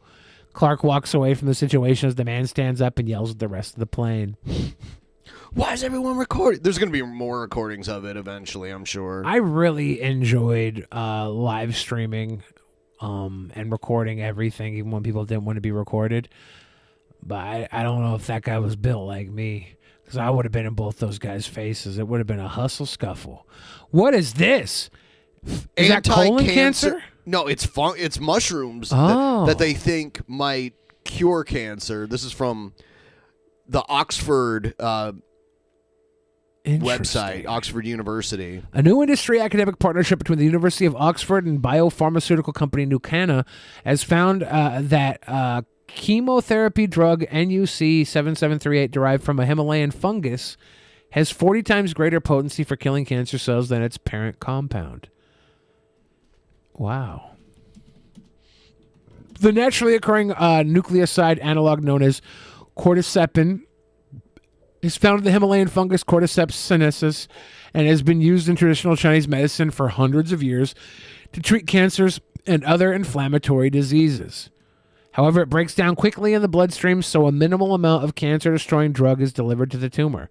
In order to improve its potency and clinically assess its applications as a cancer drug, biopharmaceutical company Nucana has developed cordycepin into the clinical therapy using their novel PROTIDE technology to create a chemotherapy drug with dramatically improved efficacy. If it also made you hallucinate, it would be if it actually did in fact cure cancer and made you trip, it'd be the greatest drug in the history of the world. Have they legalized mushrooms here in Seattle now? It's not a criminal offense. I think there was a new law that came in recently. I know they decriminalized it a while ago, but I think mushrooms might be completely legal in Washington. Well, then they'd start selling them. Yeah, I think that's the plan.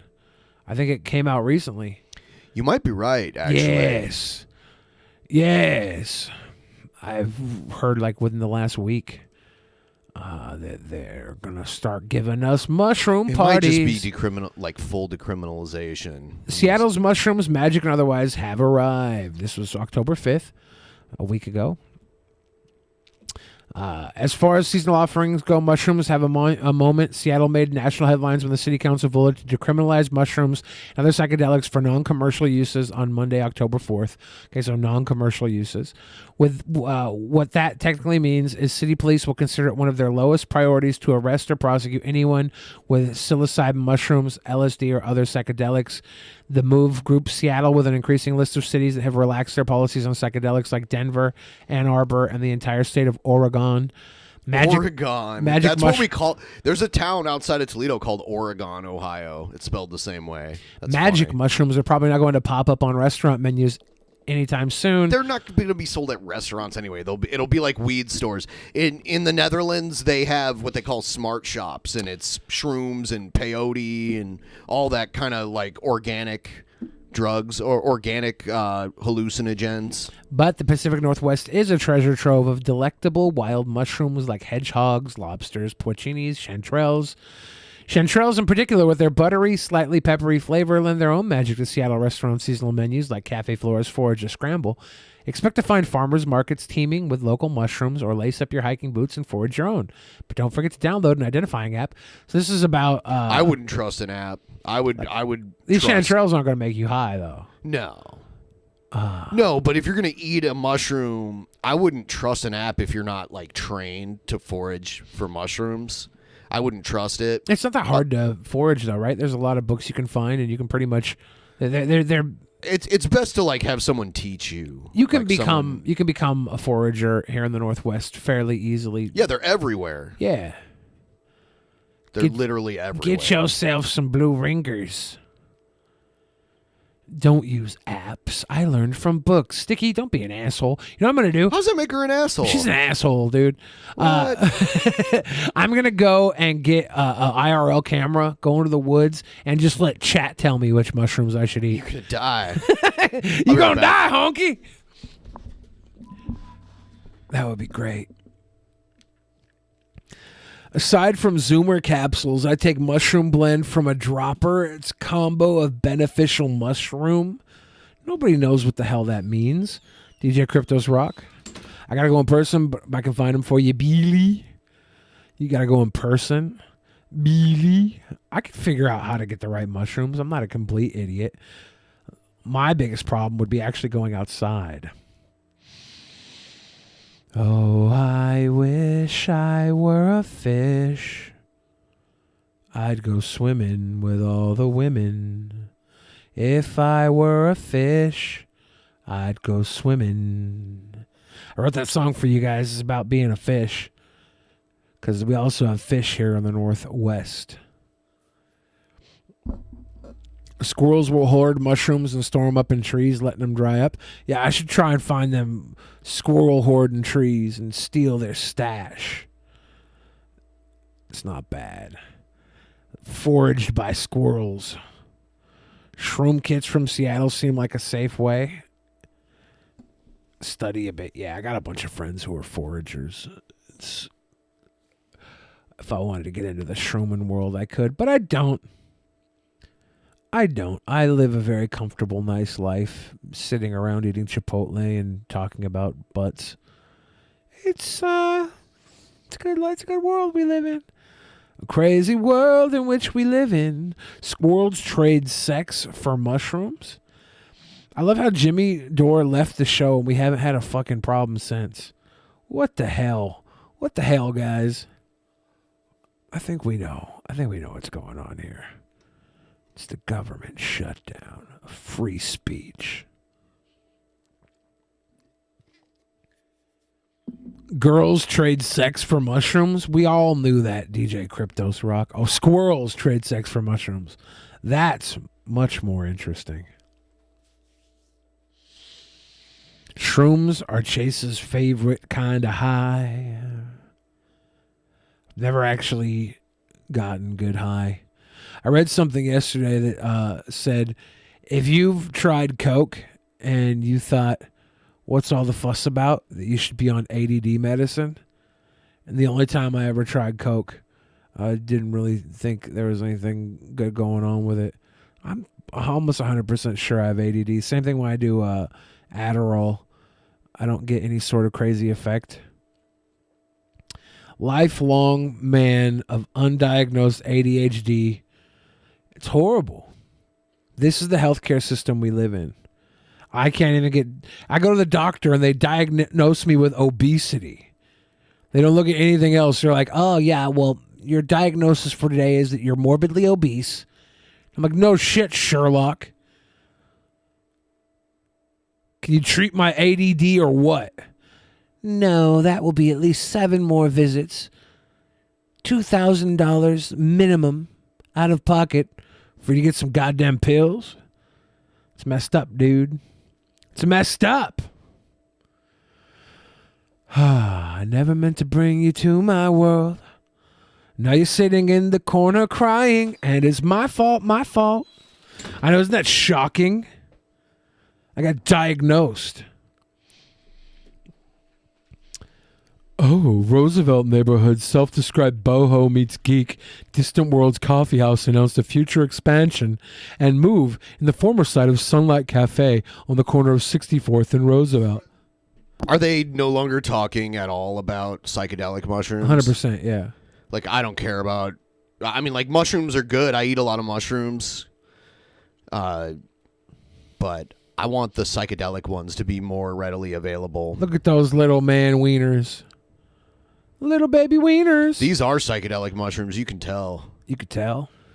Yeah, because they're, like, blue. They're blue base. And there's... they're, like, ribbed under the cap. For your pleasure? Yeah. Mushrooms Scales? Are they called for your- scales? I don't know. There's a term for them. Yeah. I've tried Qdoba. It's fine.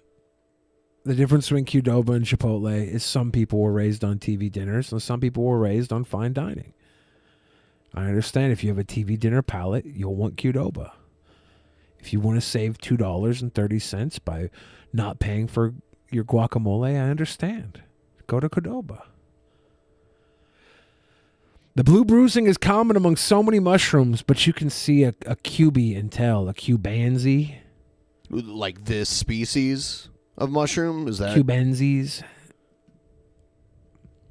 QBs are the easiest to identify. Cubensis. Yeah, those are always what I see when I see mushrooms.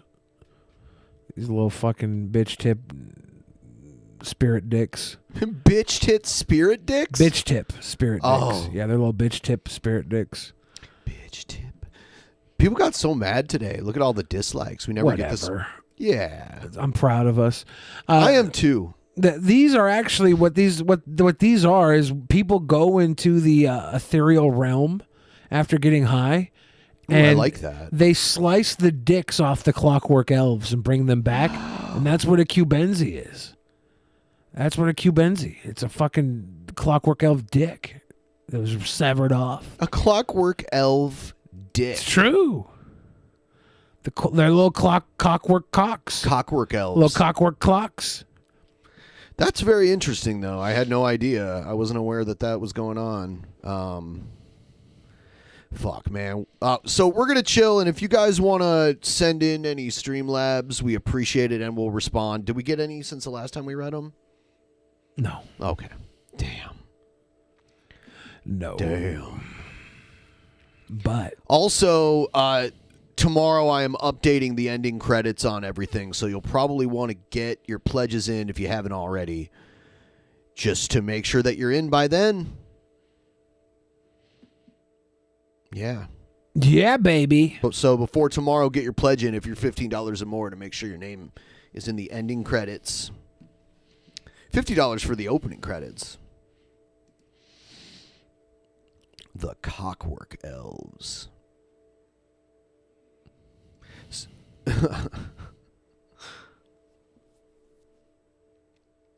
We're actually having a new guest next week, a week from today, for the first time ever. His name's Dylan Burns. If any of you guys have ever seen any of his streams. Yeah. He actually did something almost like Actual Mania, too. Oh, really? But I think it was with people that were in relation to his streams. Yeah. But it was very similar. That's Actual Mania is often people in relation to our streams, right? Yeah. Yeah. It's a very simple idea that only gets better when you have people like us and Dylan Burns running the show. Little Vince McMahon's of shit talk. That's all we do, guys. We're just sweet. We're sweet. You guys are like Dylan Roof. Not that Dylan, you psychos. Pretty sure that guy's in prison. Yeah.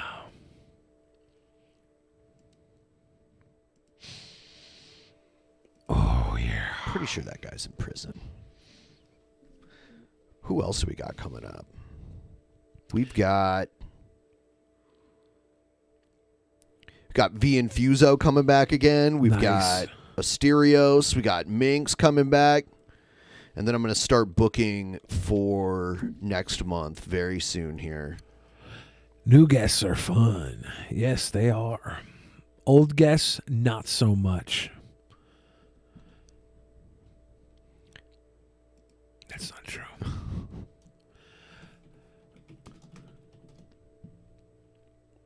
Someone said Dylan Roof is in prison for what? I believe a mass shooting.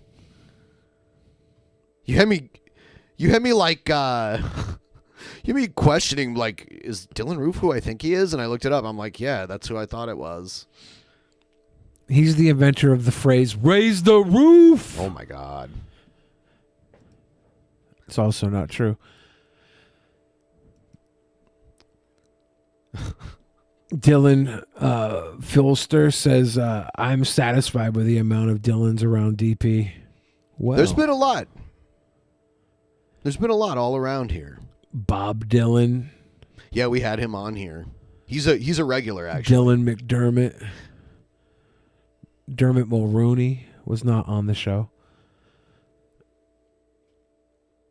So Dylan Booth. Put it up the ass. Thank you for helping us out a little bit here.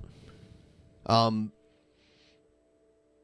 the comments, anyone who watches this, after we wrap up the stream, you can leave it really quick, or you can, if you're watching the VOD later, thank you, Fixel. Let us know what you'd be interested in seeing from us on Patreon, whether it be content or merch or any other perks that other people do that we're not doing. Let us know anything that might sway you to get you to sign up for at least $5 a month, because we'd like to rebuild the Patreon. A lot of people, their unemployment ran out. They haven't necessarily gone back to work yet, and that's affecting a lot of stuff. So we value your input. We are not showing Benis. But, maybe we'll get bodysuits with fake Benises on them, and we can wear those. Maybe we'll show our real penises and tell you that it was CGI'd, so you'll think that there are fake ones. Yes. Because I will tell you this, my real penis looks like it's computer generated. It doesn't look like it exists in the realm of physics. Oh, God. It's got like pixels. It's strange. Yeah, you know what? That's at least one thing that the people who aren't a fan of Jimmy Dore can agree with him. They should have kept the unemployment going. See, we have a common ground somewhere. I disagree with Jimmy Dore. I think the healthcare system is perfectly fine. Yeah, they should have ended unemployment. Because COVID's basically over, right, guys? Right, guys? Right, guys? I kind of feel like there shouldn't be unemployment, but everyone should just get a UBI or something of that comparison. And then you won't need to worry about unemployment. People wouldn't get unemployment. They would get a UBI if they're working or not, and it would be the same. I think the UBI... It would adjust with inflation, too. It would have to. The UBI conversation that Andrew Yang was having was that the UBI would... you would only get the UBI if you weren't getting like higher benefits elsewhere. What would the higher benefits be, though? Like SSI or unemployment. If it was higher, then you wouldn't get the UBI. I think people should be able to opt out of it, too. Like, Jeff Bezos should be able to opt out of it. But why would he? I mean... It's an extra $12,000 a month if you got or $12,000 a year if you got Andrew Yang's plan. That's nothing to him. Of course. Well, $1 million is nothing to Jeff Bezos. That's like the 1% interest you get on a savings account from a bank to him. Yeah. You have $1 million 1,000 times, and that's $1 billion. And he's got $200 billion, right? So 1,000 times $1 million. He's a millionaire 200,000 times over. That's nutty, buddy. That's nutty. Nutty buddy. Oh, yeah. I think we had a worldwide vote that I think, is it globally that billionaires have to pay at least 15% taxes? Was that something I saw recently? I have no idea. Yeah, I don't know either. I'm sure that was probably just anyone who lives in Monaco doesn't have to pay income tax, and they have some of the highest priced real estate in the world. Billionaires will buy studio apartments there just to have the address. Yeah. And they have a huge in Monaco. They have a huge bay where there's all these yachts parked in, like mansion-sized boats that billionaires live on to get the address. Like, it's parked there, so they get that too. It's unbelievable. Yeah, we're going to drive all our businesses to North Korea if we're not careful. That's not happening. God damn it. Never declarate. Mike says, I don't agree with Jimmy, but the dude's a polite guest. Yeah, he's polite. I think he's funny. I like talking with Jimmy. I like his perspective on a lot of things, and I don't need his perspective on COVID. Yeah. I don't need it. But I'm not going to throw out the rest of Jimmy because I don't need that. And sometimes, I listen to Jimmy because he has interesting facts that I want to go check up on my own. I wanted if him. They're true. I wanted him for his take as a professional comedian on the Dave Chappelle thing. First and foremost, because he's the only person that I know that's a comedian at his level. I wanted him because I like him. He's had he's had, comedy specials on cable TV and stuff, and yeah, we should have Jimmy Dore versus King Cobra debate. That'd be a really smart debate for the masses. For the masses. The Young Turks Jimmy was peak Jimmy. Don't you remember me being like, maybe, I don't know, maybe you haven't watched the show back in the day, but back in the day, we did a pay-per-view show, me and the guys who used to host DP with me. We did a private episode it was like a pay-per-view episode that you had to pay for, and we watched the Young Turks for like 4 hours and ripped them to shreds, and I got super trashed. I know that's out of character for me, and I challenged Jimmy Dore to a fight, a no holds barred mano a mano. Of course, on the private show where he'd never hear it. No, I think I brought that up to him before. I think I've mentioned that to him before. Well, you know what he did? He accused us of being people who lived in our mom's basement. Well, the world is your mom's basement. In communist land. You communists.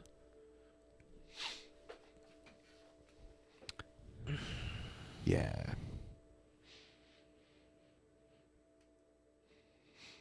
Communist. Those who shall not be named? What do you mean?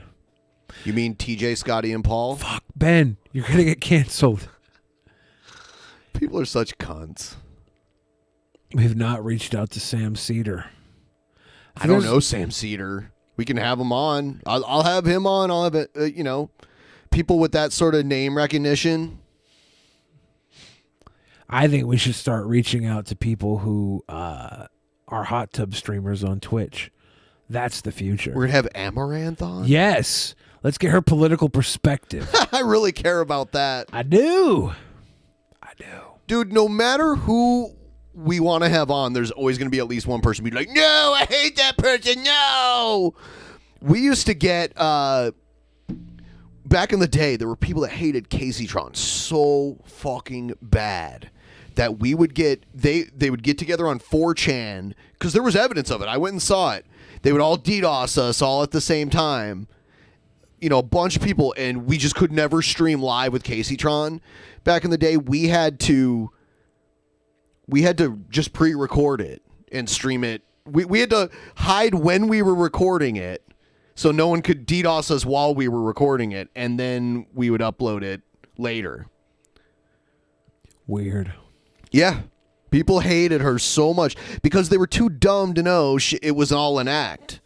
They thought she was... I mean, there is a crossover. There's a little crossover between the Caseytron character and the real person. And you see a lot more of the real person now. But back in the day, she played total dumbass. Like, she played a character that was not smart and obnoxious and like against weed, which is insane knowing her now. Against, she was like super Christian. She even did the Trump thing for a little while too, but she ended up dropping that. She's a queen. Yeah. I think that's kind of what Brittany Venti did at first too. She was kind of trollish at first. I'm not sure. Sometimes I think to a degree. She was doing this thing where she was talking about how good she was at shooting guns, and she uploaded a clip of her with a shot. She's like, I love shotguns. She shot a shotgun, and she's like, ow. Did she upload that, or did she retweet somebody else who cut it together? I think it was part of one of the videos on her channel. That's funny. She may have re-uploaded it, but it was funny. She's the counter e-girl, right? That's what Caseytron was originally. Yeah. That's I'm not saying they're exactly the same, but it was kind of this. They had gimmicks at the beginning that have kind of changed, and now you see like more of who they really are.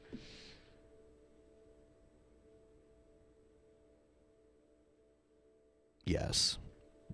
So everyone keep in mind, if you're a $25 plus patron, in about 5 minutes here, we're going to meet you all in the Discord. And we're going to go over the content that the private show content that we're going to see for the remainder of this month. We kind of had a staggered schedule these past few months, but we're going back to the normal schedule starting next month. So we'll be having the booking committee the first week of each month instead of later on in the month like we're doing now. Kind of just throwing it together. We're going to show people our butts. Because we need to find out, what the one private show is that's kind of whatever each month, like what the theme of that is. And then we do Actual Mania every month, and we have to keep in mind that Egghead is now the Cringerweight champion once again. And is Cobes the champ? Cobes is the world champion, right? I'm not even sure. I'm pretty sure he is. Yeah, he is. So we have to figure out who's facing who. Interesting. That'll be interesting to talk with everybody and catch up on everything. See where we go with this next Actual Mania. We figured out the me watching the past episode, figured that out last month, so we won't have to worry about that tonight. We will probably talk about the next private show too tonight and see what where we go for the private show. Do we have anything planned or in mind yet? No. Cool. Cool. The world's our oyster. We saw Tristan drop a Streamlabs earlier, and he was suggesting the talent show thing, which we've done DP Idol, which people sang.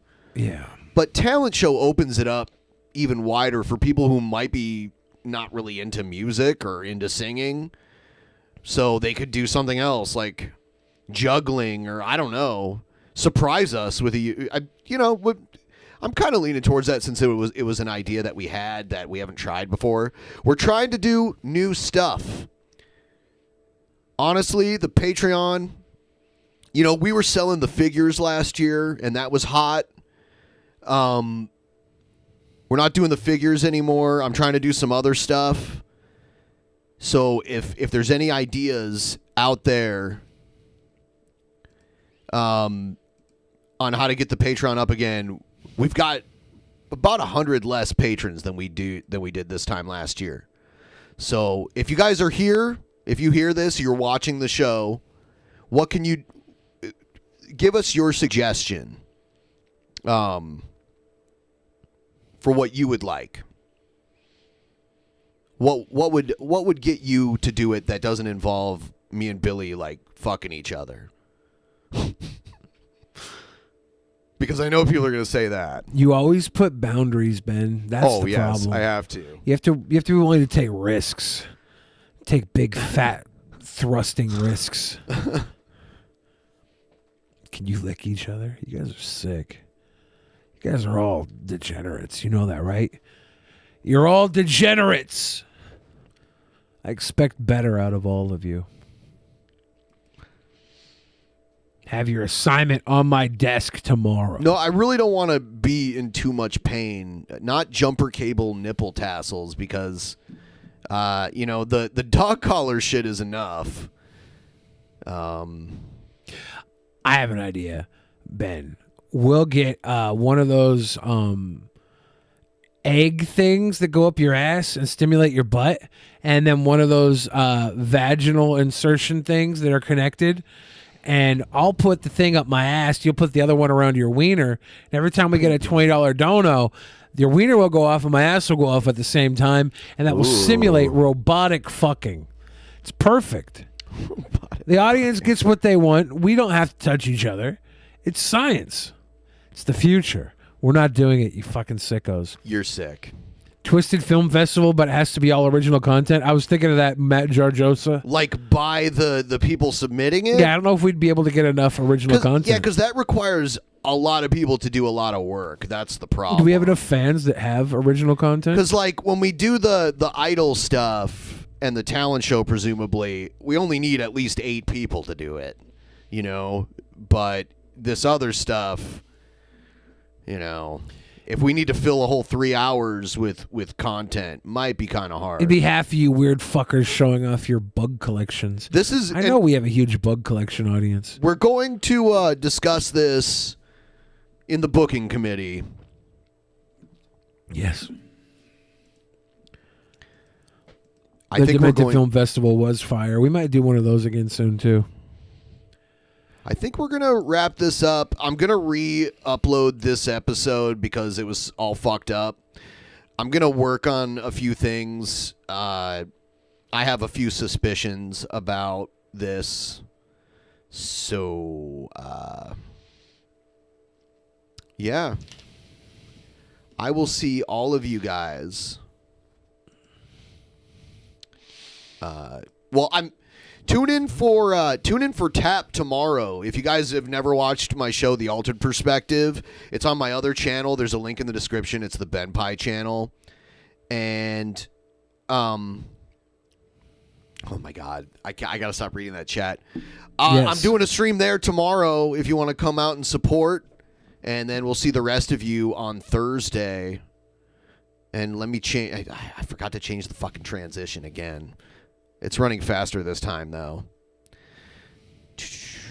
All right. Booking committee, all $25 plus patrons. We're going to go there. See the rest of you again another time. Good night. Good night. In the beginning, there was nothing. And then there was the Drunken Peasants Podcast. Drunken Peasants. Drunken Peasants. Drunken Peasants. Drunken Peasants. From the strangest corners of the internet, gonna get TP'd by Billy and Ben. You know where you can find them at. Get ready, cause they're gonna kick your... Drunken Peasants. Drunken Peasants. Drunken Peasants. Drunken Peasants.